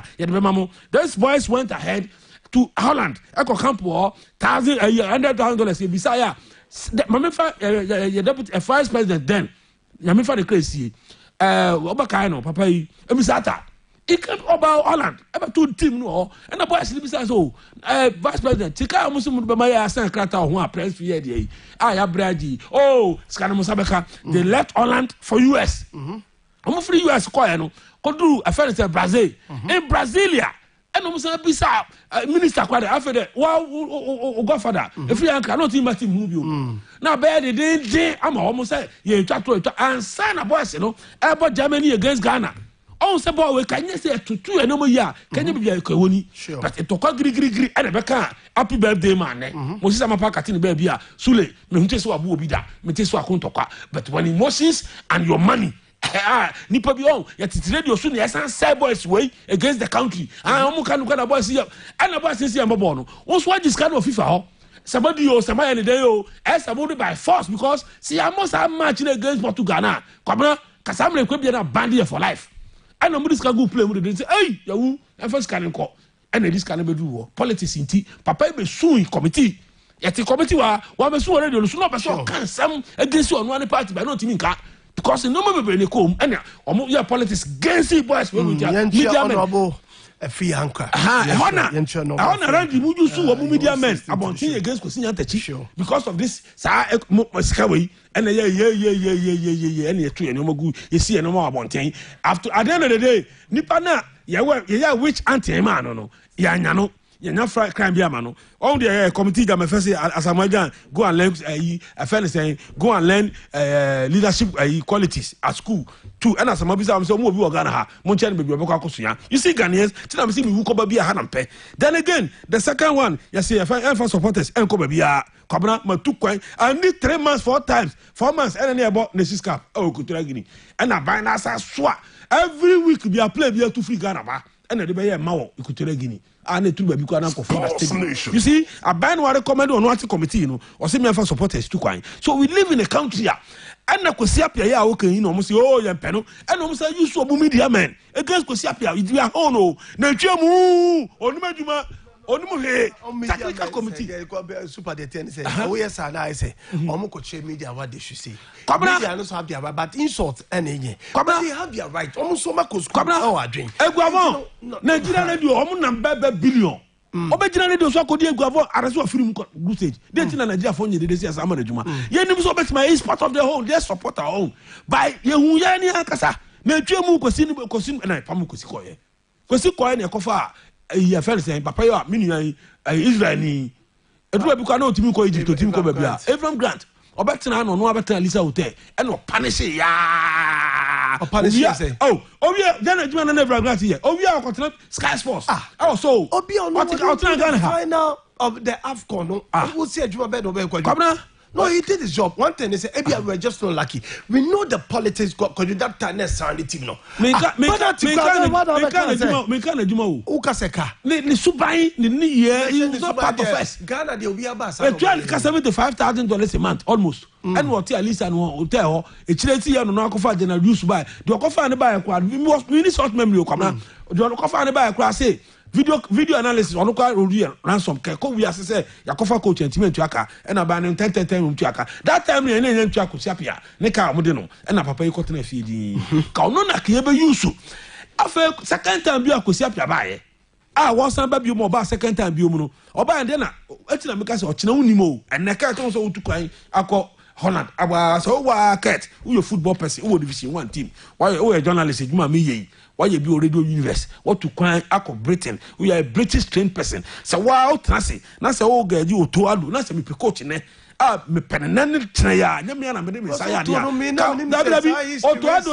otoado we ani Akosi Appiah na ote ifie sabi wo kumasi aminim so on kana minim just a stone throw oh Kwesi wadaroma but ne ya odi ya Kwesi no o ma boys ni nyina boy no ba pyramid na fani say donentry go and look at Ketokrekus fani say ne bia no onum so be FA president dachi atina me kasa de bi obaye ni na bia you very careful about your no bi obaka radio sunati o bi obaye relationship o hwe because so china bi no we shall meet and say ne otuwe yo Akosi Appiah is the best person for you to go to because say dem ho akire me I say a technical director yet Kromwa and award to Abontin say me here technical director for we have people who knows our DNA, who knows our football, and you can never say so Malik Jabe ha interview or that's on the Mentias technical director or that's technical director technical director a key position in every country because technical director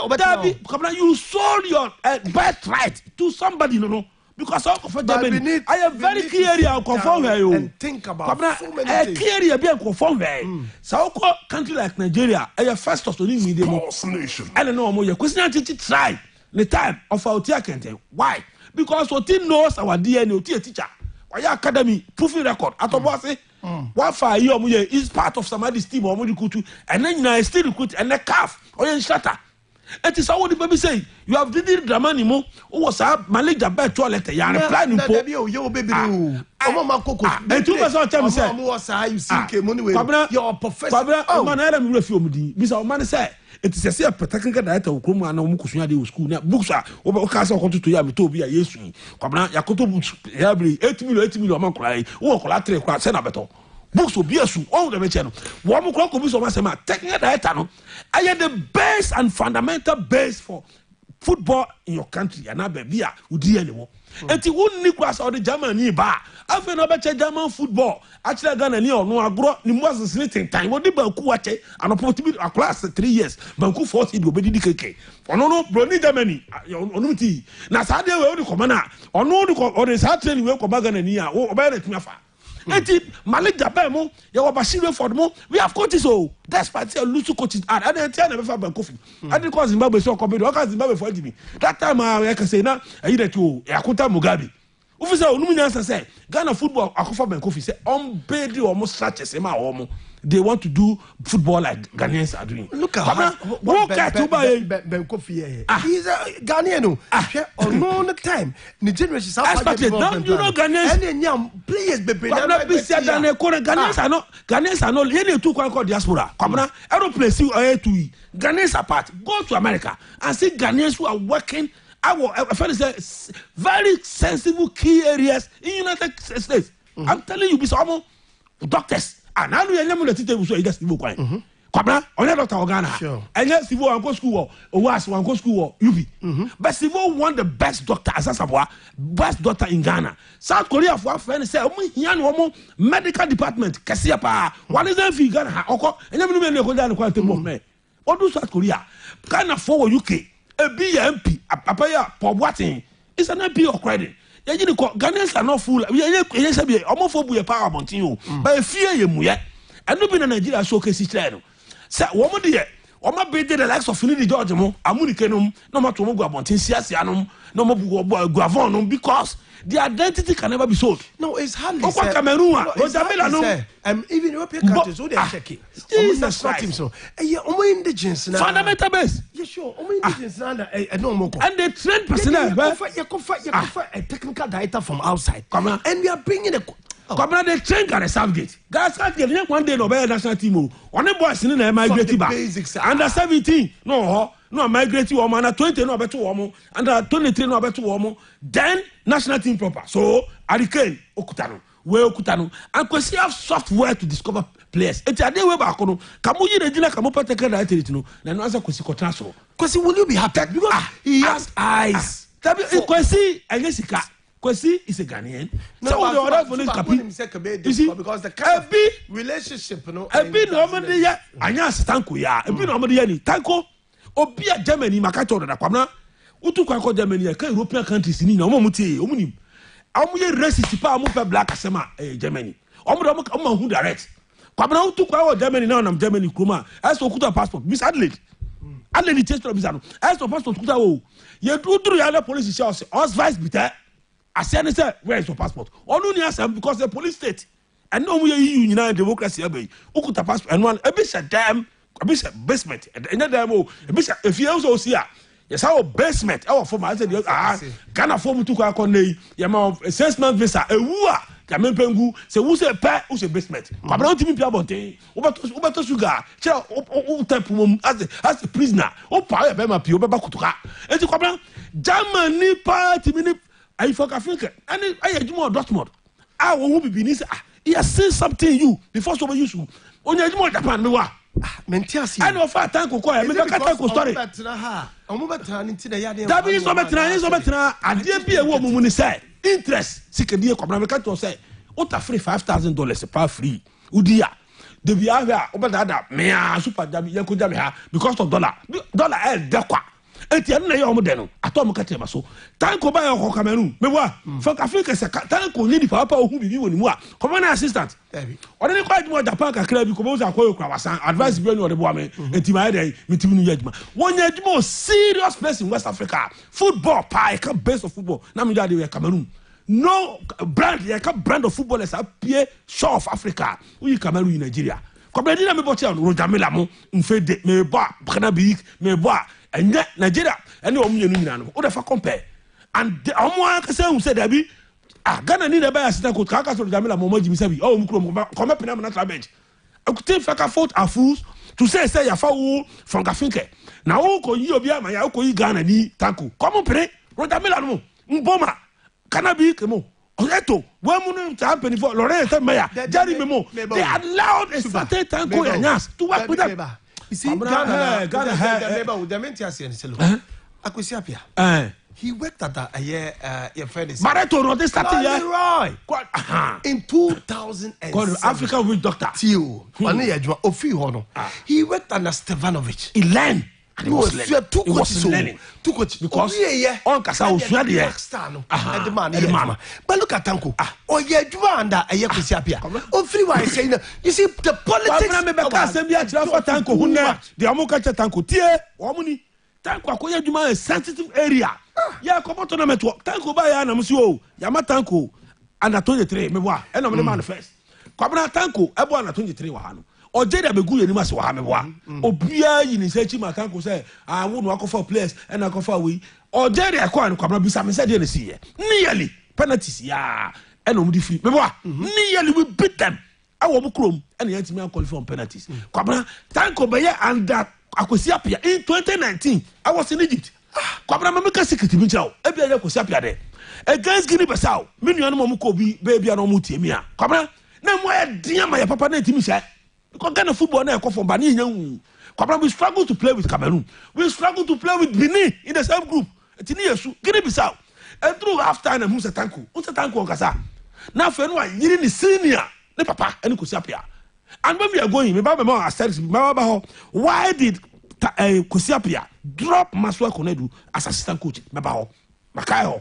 Almost crucial tournament. Maswell and Kwesi, they are brothers, and Kwesi coaching Maswell paying. They have no issue together. But Jumani acquire on Kwesi who said, Maswell to me, Mohammed, Kwabna plan B, and make any new Kakate every. Maswell, ask yourself. Some say, make a Guavon Swinadier, Kesia Swinadier, Siasia Swinadier, Amunika Swinadier, Aquabontain, Aqua Tanzania, qualified, Kesia Quabontain, Aqua Togo, Aqua Wake Up. Oh, when I'm in crazy, Guavon, Siasia, the under 20, Aqua Finance, or the under 18 or 17, Aqua J. Kwabna. Tanko also Kwesi Appiah babla star be 2007. 2000 labi Maswa Konadu be join squad of Blaster. What's what it Ofi Kotokono? And buy. Finance 2013. Was 2 years Kotoko. Obi na no. How dey 2013. 2013 2 years almost about 10 years or 9 years. Kwabra. Maswa and a disappointing cat not one. And a disappointing minimum. But what disappointing how? Because said everybody is real. What's it Appiah follow ya by. And it's not come to a confederate man. Is the plan B and what disappointing here? Because one why I was here. Oba klale bo kotoko wansuya e pamono wasa ko afani say Lagos City bobo ya I no sa ko di akire eti me body kire wa Maswell has disappointed us as a coach in this country wale di back and Kobra. And did we give him the opportunity? That should be the and me better Maswell afterwards no what about stand and then Chan one thing and 3 anko Nigeria using their plan B can I go for Christian Abeden because we know the players. You the assistant coach to my language. But Maswell any productive for my oh but so what you wafu you are. Wafu. What you wafu? Kwabna, don't play devil advocate. Me nya break kwabna. I can afford it. I hospital tie. Pass I man pa kwabna. He has let me. He has let me down. Everybody including himself. Kwabna me ba o. Tanko okay. Tanko ba here. Sani ko Appiah. Yeah now. Mami ka se mo kwabna. You call Egypt, they see ya after time. No, na me catch you. After na tanko abre, na man kit bench. Ayi, afri akwa. Kwabra, afri akwa e kom e no ti bench. E na tanko so na ya stand coach no say, "Eh, kosi, omo wo so omo mi kwabra, feminim. Omo wo so omo mi enu say omo wo tanko wo so kosi wo so adan ya kosi nyane." Because all said that me to the way change the room to. No, say masa. Me feel nya, ye change we never afri akwa kwabra. You need to only have a no more dressing room, no kaboom. We all disagree to agree. Tanko winning match in my idea free aqua da Papa Pine. And they say 2 goals and a dim called Francis here. Yet Yanko and a Tunisia to be your film. And I'm saying, sir, only my quality, I'm on Tanko, and the BHS almost say Tanko. I didn't want for your agency. Tio and the Tanko Blasters and I the FA and FA. I'm on Tanko any. Let me tell you one thing. Asenso, me am a Brapeni, chief of staff. Only Tanko ne call school workers. He knows Tanko said that time no chief of staff no. Not Tanko a part of the technical team. Asenso. Maybe Asenso yeah. Asenso is now the housing minister. Yes. One recommended the MPP party make a choice and say omunyina pe Tanko. But to him Tanko problem own pettiness. Again, pettiness any. Kwabra pettiness any. Tanko and Yusuf Tipsa. Remember the Yusuf Sadanam. They are Songo boys. Yusuf Tipsa see Tanko as his senior brother. Tanko on baby Yusuf Tipsa. On say Tanko a top player. Tanko agency. Why there will be agency? Then you are not on them. But you are saying say more they attack Tanko say and the Tanko be na blaster Jumana. Kwabna for Christ's sake. Say I am called that Christ you a minister say I acclimatize until November December. Can you question omo Tanko be Tanko Kwabna Tanko be a travel agency wa. Tabi any you have to try you choose ships and some more can one thing no put Tanko dibio only part make I be very surprised. I don't be surprised. What can yourself Tanko Liga he is the coach but me any chips free and no nyina ko tran kran and no koba and to anamon oto Abib now oto Abib no omo decency Abib no anya Tanko player you see them nipa be manipulate na no mo pe and that is what a blue boy nyina mo campaign and the MPP government here mom wanted that don't give these guys a lot of opportunity biom say careful krano there is also na make be sure careful say intervention and if anything oba say interference where the calf most number of no we intervention we use any interference kwabra English language we English Twitter or English boy literature student me we intervention right to calf say we intervention depending on how person use yes the person use to say aban say the whole government 2 years lobby through the FA what you say una wutua Canada but unyo na yi coach lobby through mama tu fu bi kwabra etutu anoma ukwa no ma wie no betutu akere me say anoma be ni utu kwa ko Germany akofo otu adu okra minister can't be yes nice guy fine man gentleman no you be let to have to buya say give me the ticket na sabi no oni kwai so ko FA say me kwa kofa na minister tie uno baba tie me ba get any say me too kwan me jurisdiction ya tournament aba so what you say I have some share said didn't come what they were not omuntia Appiah also team massage no Appiah unu ni appreciate fie na papa Mr. Appiah Mr. Appiah na mutene dem unko han dem na mutene dem mo sorry na mo de ma ba fi na papa tia bonsa so no hemu hey osuna me ba to bo kwabra ma make us me jail tell me I'm serious here I'm damn serious papa tia bonsa so man ka obo na ma muska top money mo ba na ma na onuma da na mo kwabra obaka to say hey so what's wadwebo a ene me ma stop money bi opa mo fa ma dozen bra sada maka cho me ntumo ene me top money obi esi mi ho eno na me pese kite ye no okay cool ni nua no ebi minister o say codies of management ya pa mo milo class ya mo di minister kwa sra o ye mistake ye dada o class ka ba me nye bisa biom enti 400,000 ye pa me pa to na mom me say me call to adu ho Kwesi Appiah de no when President Kufuor wanted to bring Kwesi Appiah on board the FA. Now said the Black Star. He called Kwesi Antechi. I go see where the wow bow into Shana Buan. Me sure say look at how courteous how Antino when him say what relation but he was just courteous. I go see where the wow okay then fan say any asante tuma kasati me fan authoritative. Say afan say ya senti on otuado. The number. Cabinet and I said Jubilee House. Oh, you tried to about say President. Want to be Tuaka? Come now, the mommy. We have bare less than 3-4 weeks. Yambra club issues. All right, I was offered light 94.9. Say, America say, Bechem United. Game na abaye Bechem 2. Ashgold 0. So that's the score. Bechem 2, Ashgold 0. Yes, sure. 29 points 29 now. Points, sure. 4 points difference from Kumasi Asante Kotoko. Oh, second call so they carry that. Almost close to up on Monday. Interesting times. No, wait, deep for Kotoko. Oh, wait, oh, Kotoko. That is last year. And they should take it for serious. Last year, Kotoko were leading at 7 points. Supporters should never forgive them. I know because they are doing well. They have learned their lessons. Yeah, sure, they have learned their I don't think the league is very interesting. And let me comment Prosper Ogumaka interview. I say Kotoko have not won the league yet. Yeah, I like that coach pusher. Or being for maybe Abaso complacency. I don't want it to set in because we've seen it last year. And then we'll be a the team until they are cornered here. Let's start from Kotoko. Time in team. I start for years of hook. 250,000 D water. Umanyan and no letter matro Ediama National Sports Council. Yeah, sure said they want to open. Say Dabi, and you open ho. And I say Betima more quiet. I'm on my tongue one Siona or Makodiabano. Come I had a massive from experience. I said, Mamma drew no more. I can't fast for me to my yano. If I'm on Medranum. Come let me start from Masia Santikotoko. Say cowboy voice of Nanaya Mamia. I want to see the tone as a literature student, you know. I want to see the poster and the listeners see the tone and the seriousness you aligned to that statement. What build the point into the top, build the point in the and I see Nipa patronize games, you know.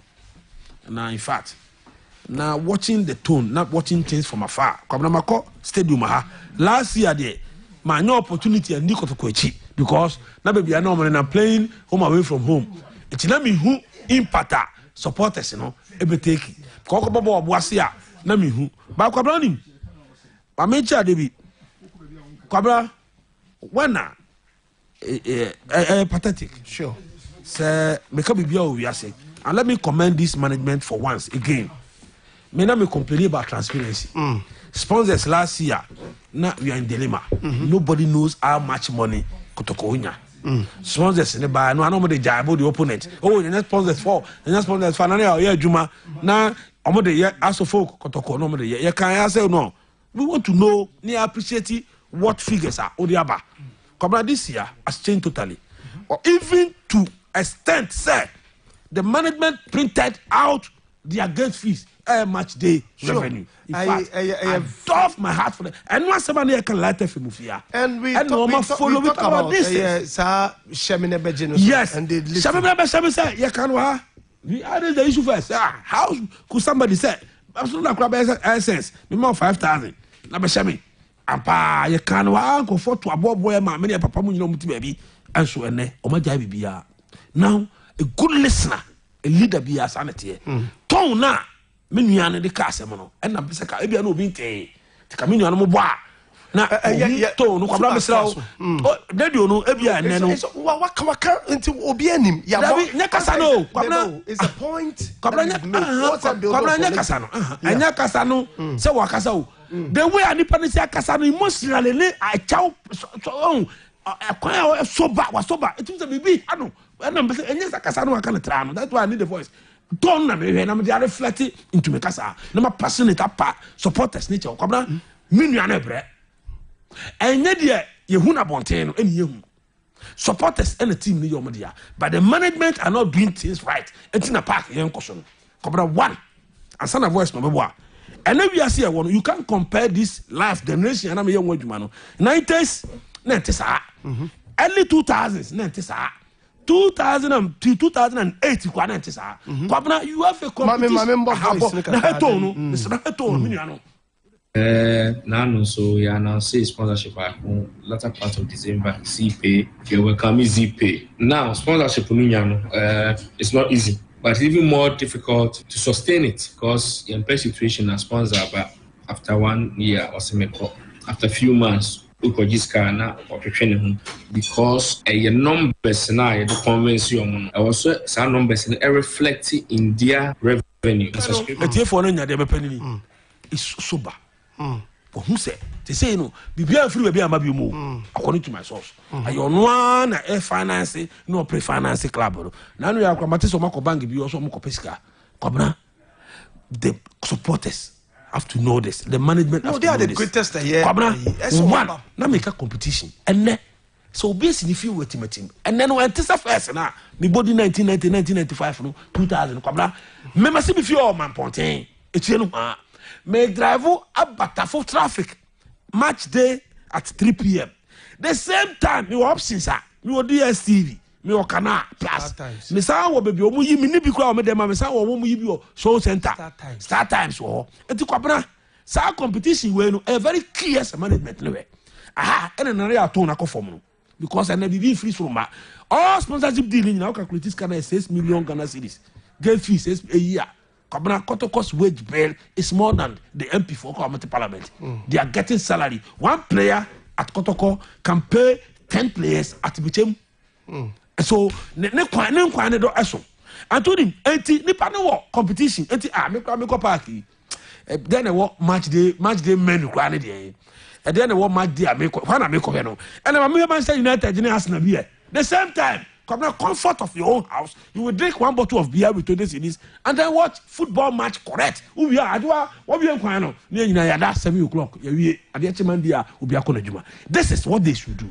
I think say they are from afar. One, come now, they are more money. Now you have been in UK, you have traveled. David, you are well traveled guys. Montreal BB stadium. Very long of match day menu. Be a fufu kwani a ben kwani. Top bar for you invite me. More what Let's Kwame Appiah on the line, then we speak about that sponsorship near the end. Kwame, so to me come and show when I'm more coming from a light 94.9. Hello, Kwame. Hello, Kwame. Kwame, what's me? Okay. Wait, try now. That's a Kwame thing. Can I? Hello, Kwame. Kwame, what's me?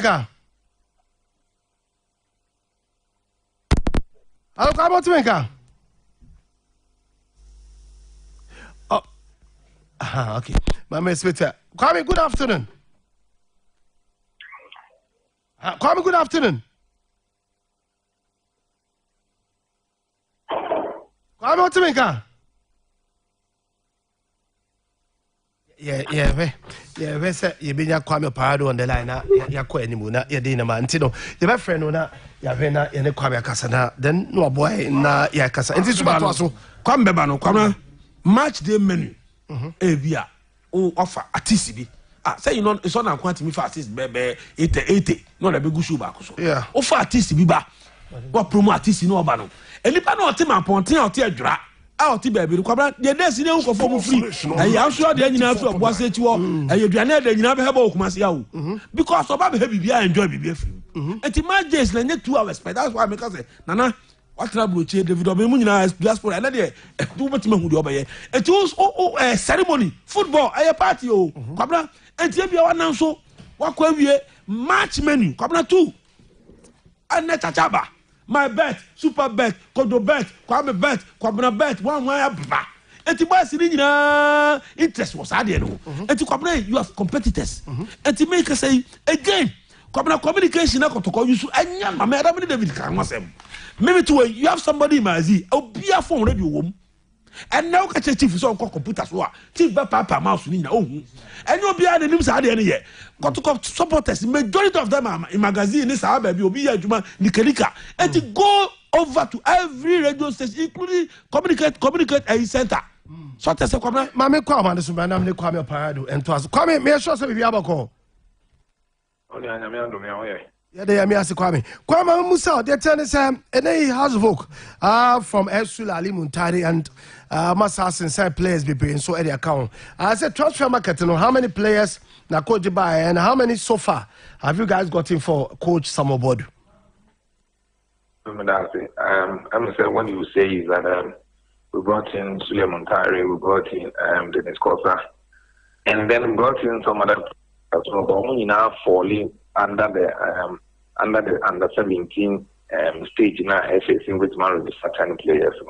If you are talking about the senior team that we brought the players, then Dennis Kosa and Muntari, there was one already that we were trying to register. That is William Opoku Mensah. That one has also gone through, so making it 3 for the first team. Opoku Mensah. Yes, William Opoku Mensah. No, 15 BM never has book.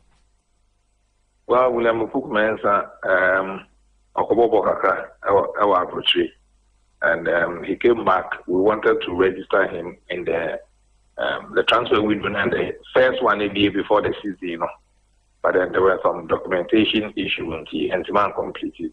But this time around, I've just been told about 5 minutes ago, before maybe or more year registration on, and they confirmed that yes, his registration has been confirmed. All right, and okay, a good year, pa.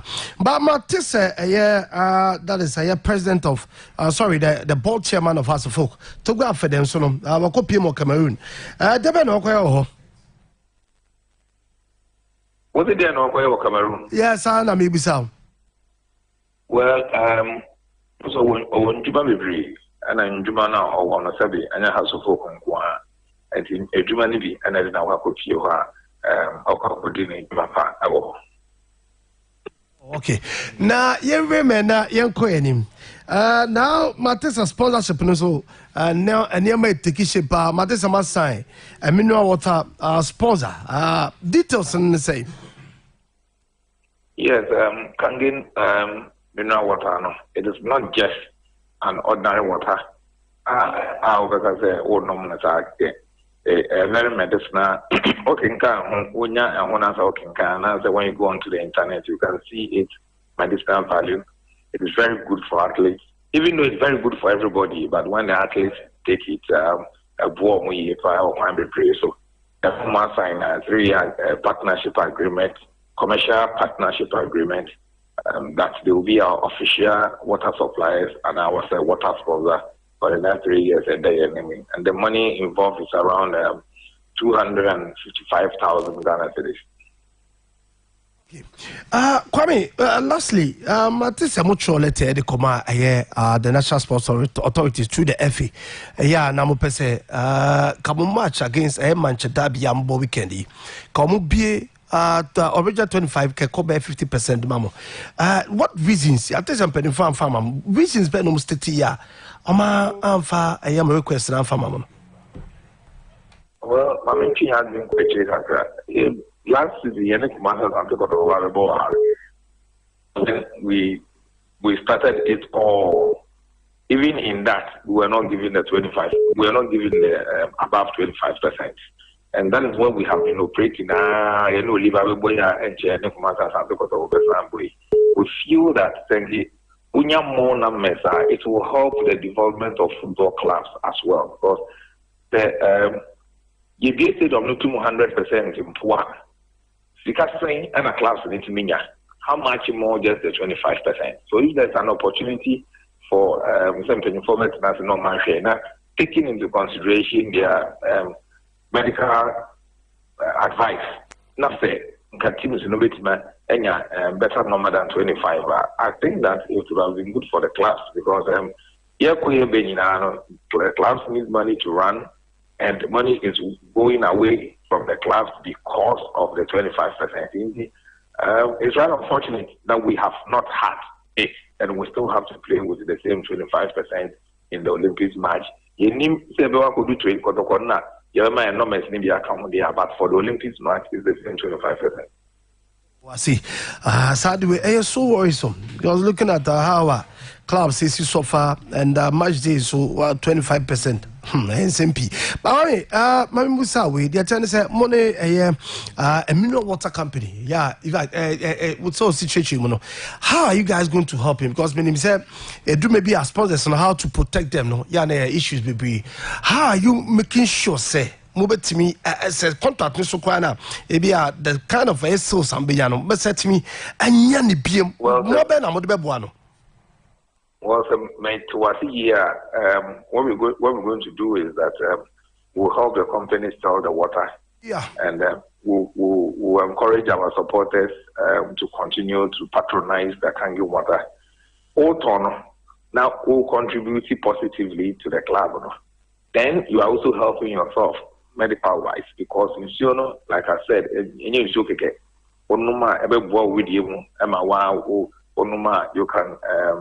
you can attest to it. Say, within 1 month and I say within 1.5 months and thereabout. The evidence that you see, is very positive. That aside, also, the NSA, I shall say, didn't come under that. Just to make sure that on the match day, that is what will be sold during our matches. Whenever you protect the company, give them the national mileage, and then give them at least benefit our Musobenia at their free honor. So these and many others are and then to make sure that the promotion of it will also continue to do it for them so that as we get the benefit, they also get benefit. So it's a mutual beneficial thing to both parties. Lastly, Manchester Derby, Basso, Yami Yadma weekend. Preparation to say, and are we going to see Sule Muntari on the field of play? Well, I can't. What I can say is that Sule Muntari is available for selection. The registration, everything is perfectly done.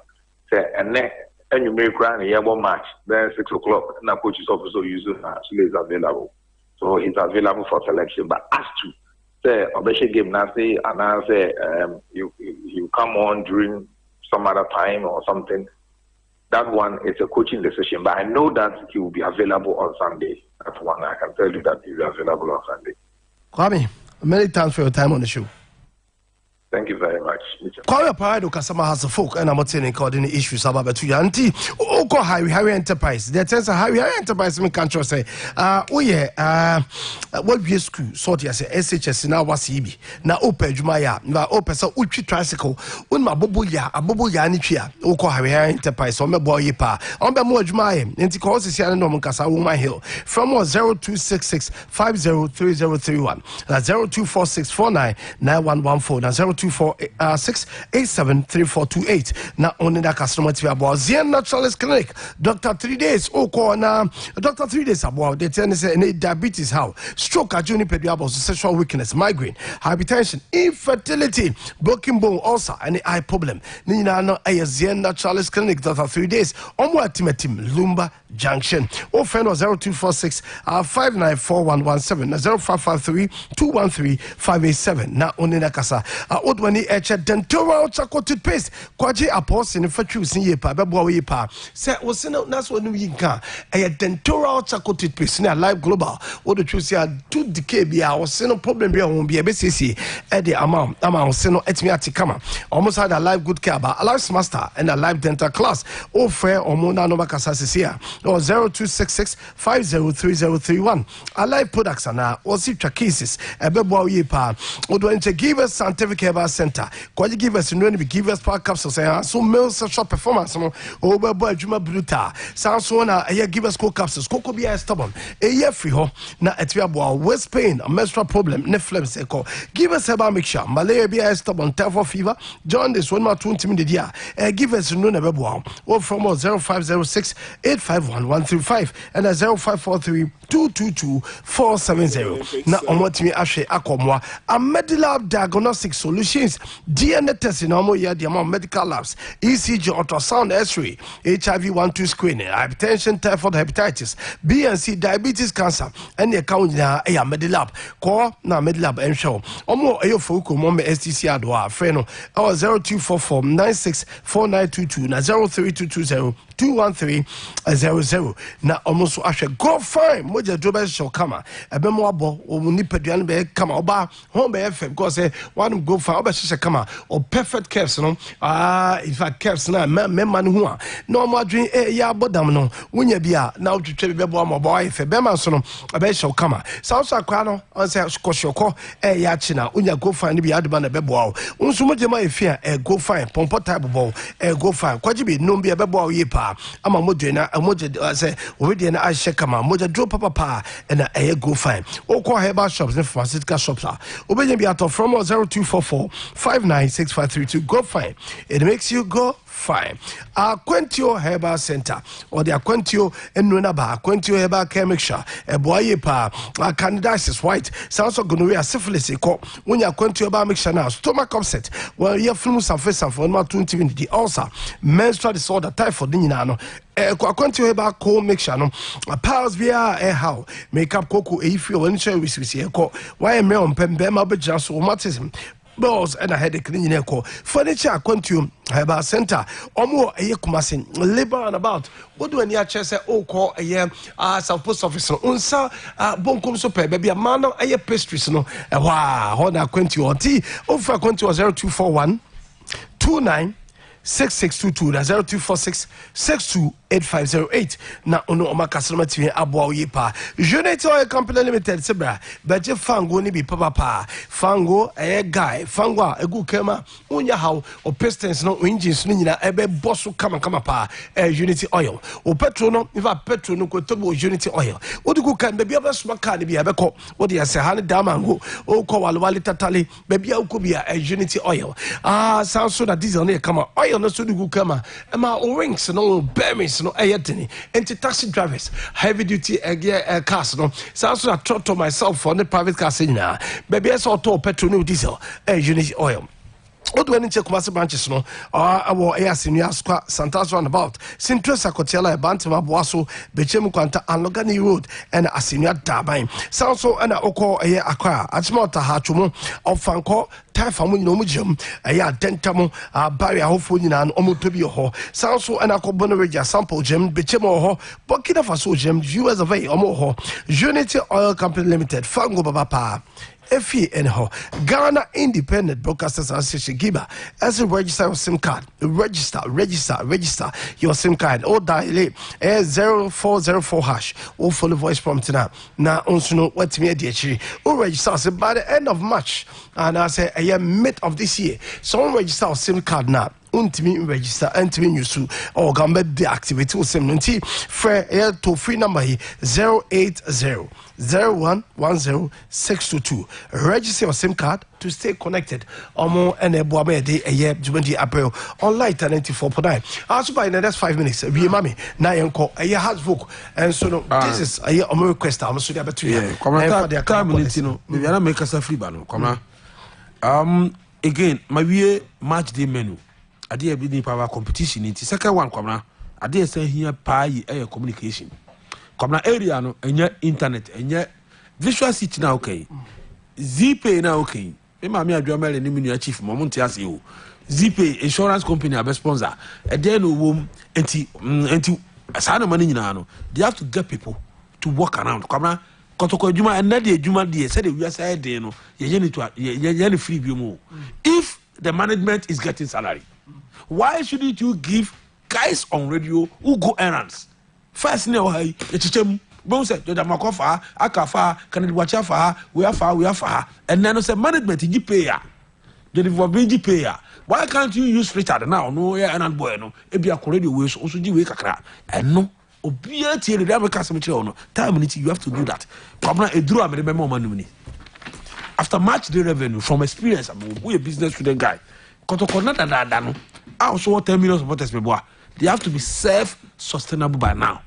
At the end of the year, you show cry film. Someone to a mushu, no more educate your supporters. Cobra out 10 boxes, now 1,000 boxes. You get about $2 million per supporter stranger. Or they may again, Cobra, at the end, free. Kotoko should create his own economy and economy for himself. Kotoko a gold man, you Cobra. Sure, consultancy, I made more money. Maybe a bread. Kotoko bread, no one, I'm your bakery. Papa, more baby, no more. Then you educate your supporters. This is what is looking after our club. Let patronize and yes, I ain't me kotobi.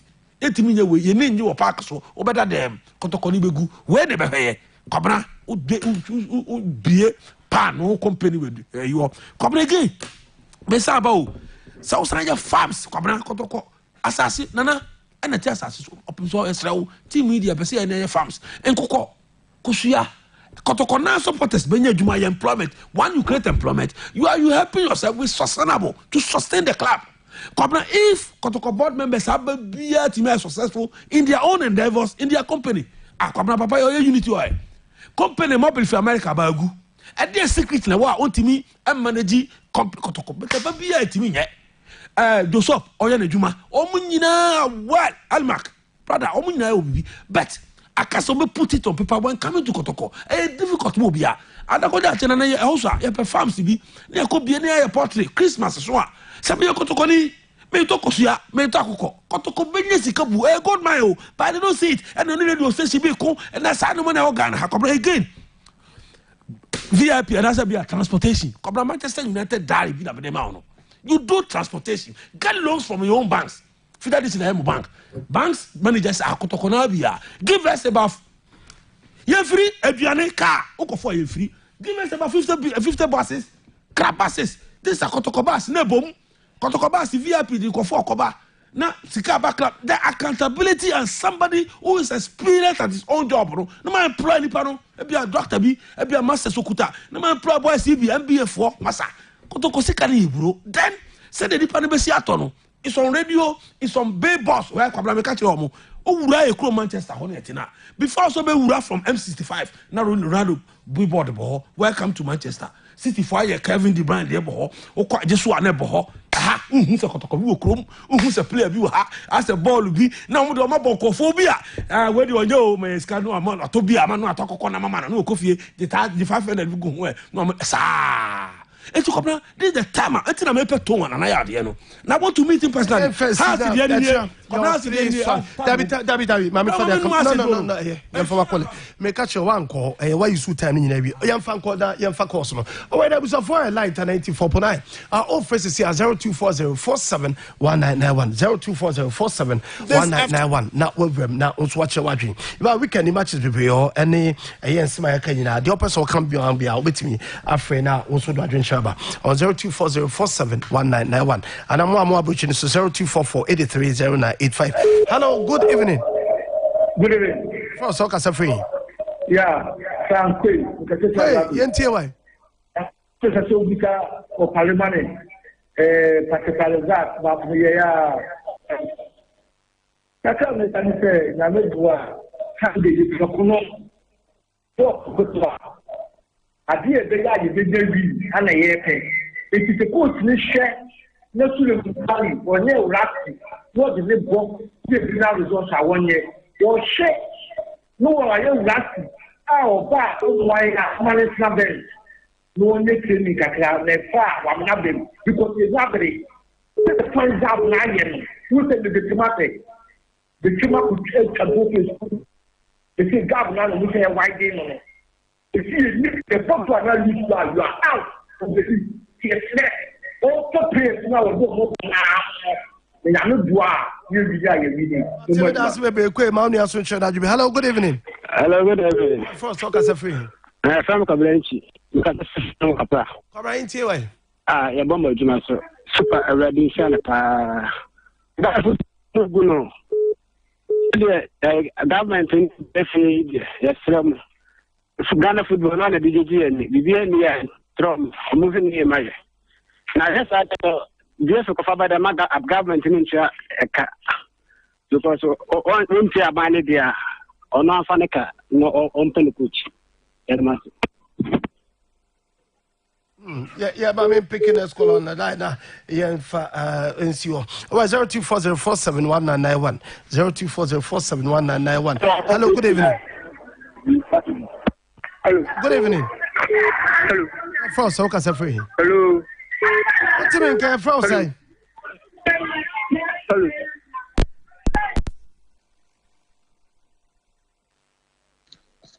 Hello, Frank Appiah. How's it you? Pius name ka sefi kwaso. Yes, Remo, ebe nena nie. Yetie radio a ya songbu. Na Sule Muntari ade mako fa Ronaldo na de ne bebo ha asiana. Sule Muntari dada na mo kan na fufuro bi na eseba.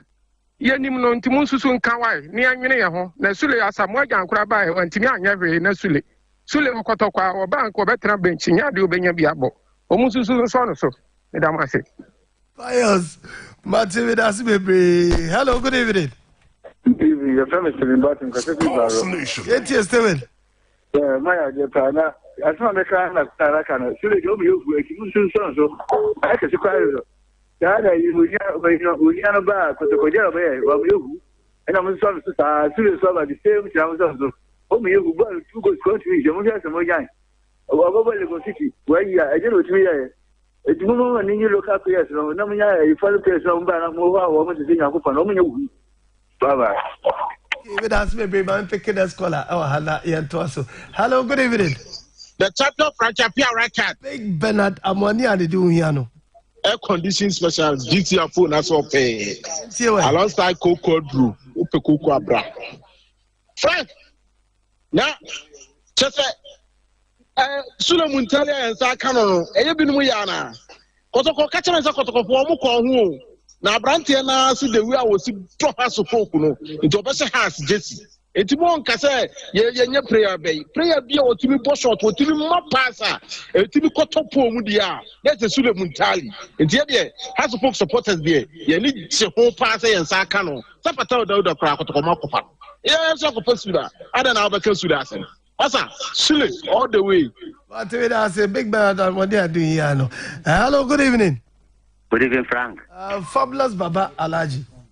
Must need my Big Band. I eat in the Betumicama, Imora de Betumicama on to me, or Park in his own. Would they have Monty Fresco? Yet the Encasa, you know, Mupa, a woman into a bench. I eat in the Betumicama on to me. Frank, my boss to Papa, so a boy to my papa, if you are saying a here super.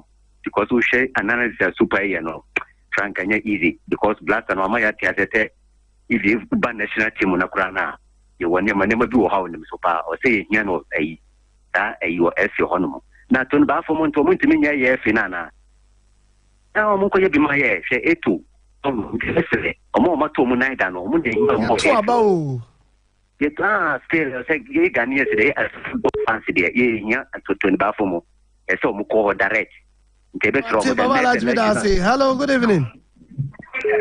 Hello, good evening. Your first soccer are free. You're going to see now because I'm economy. Yantia Mia. I see about your house now. I don't know what of 4 years. Who did you grab when you get 10? Now,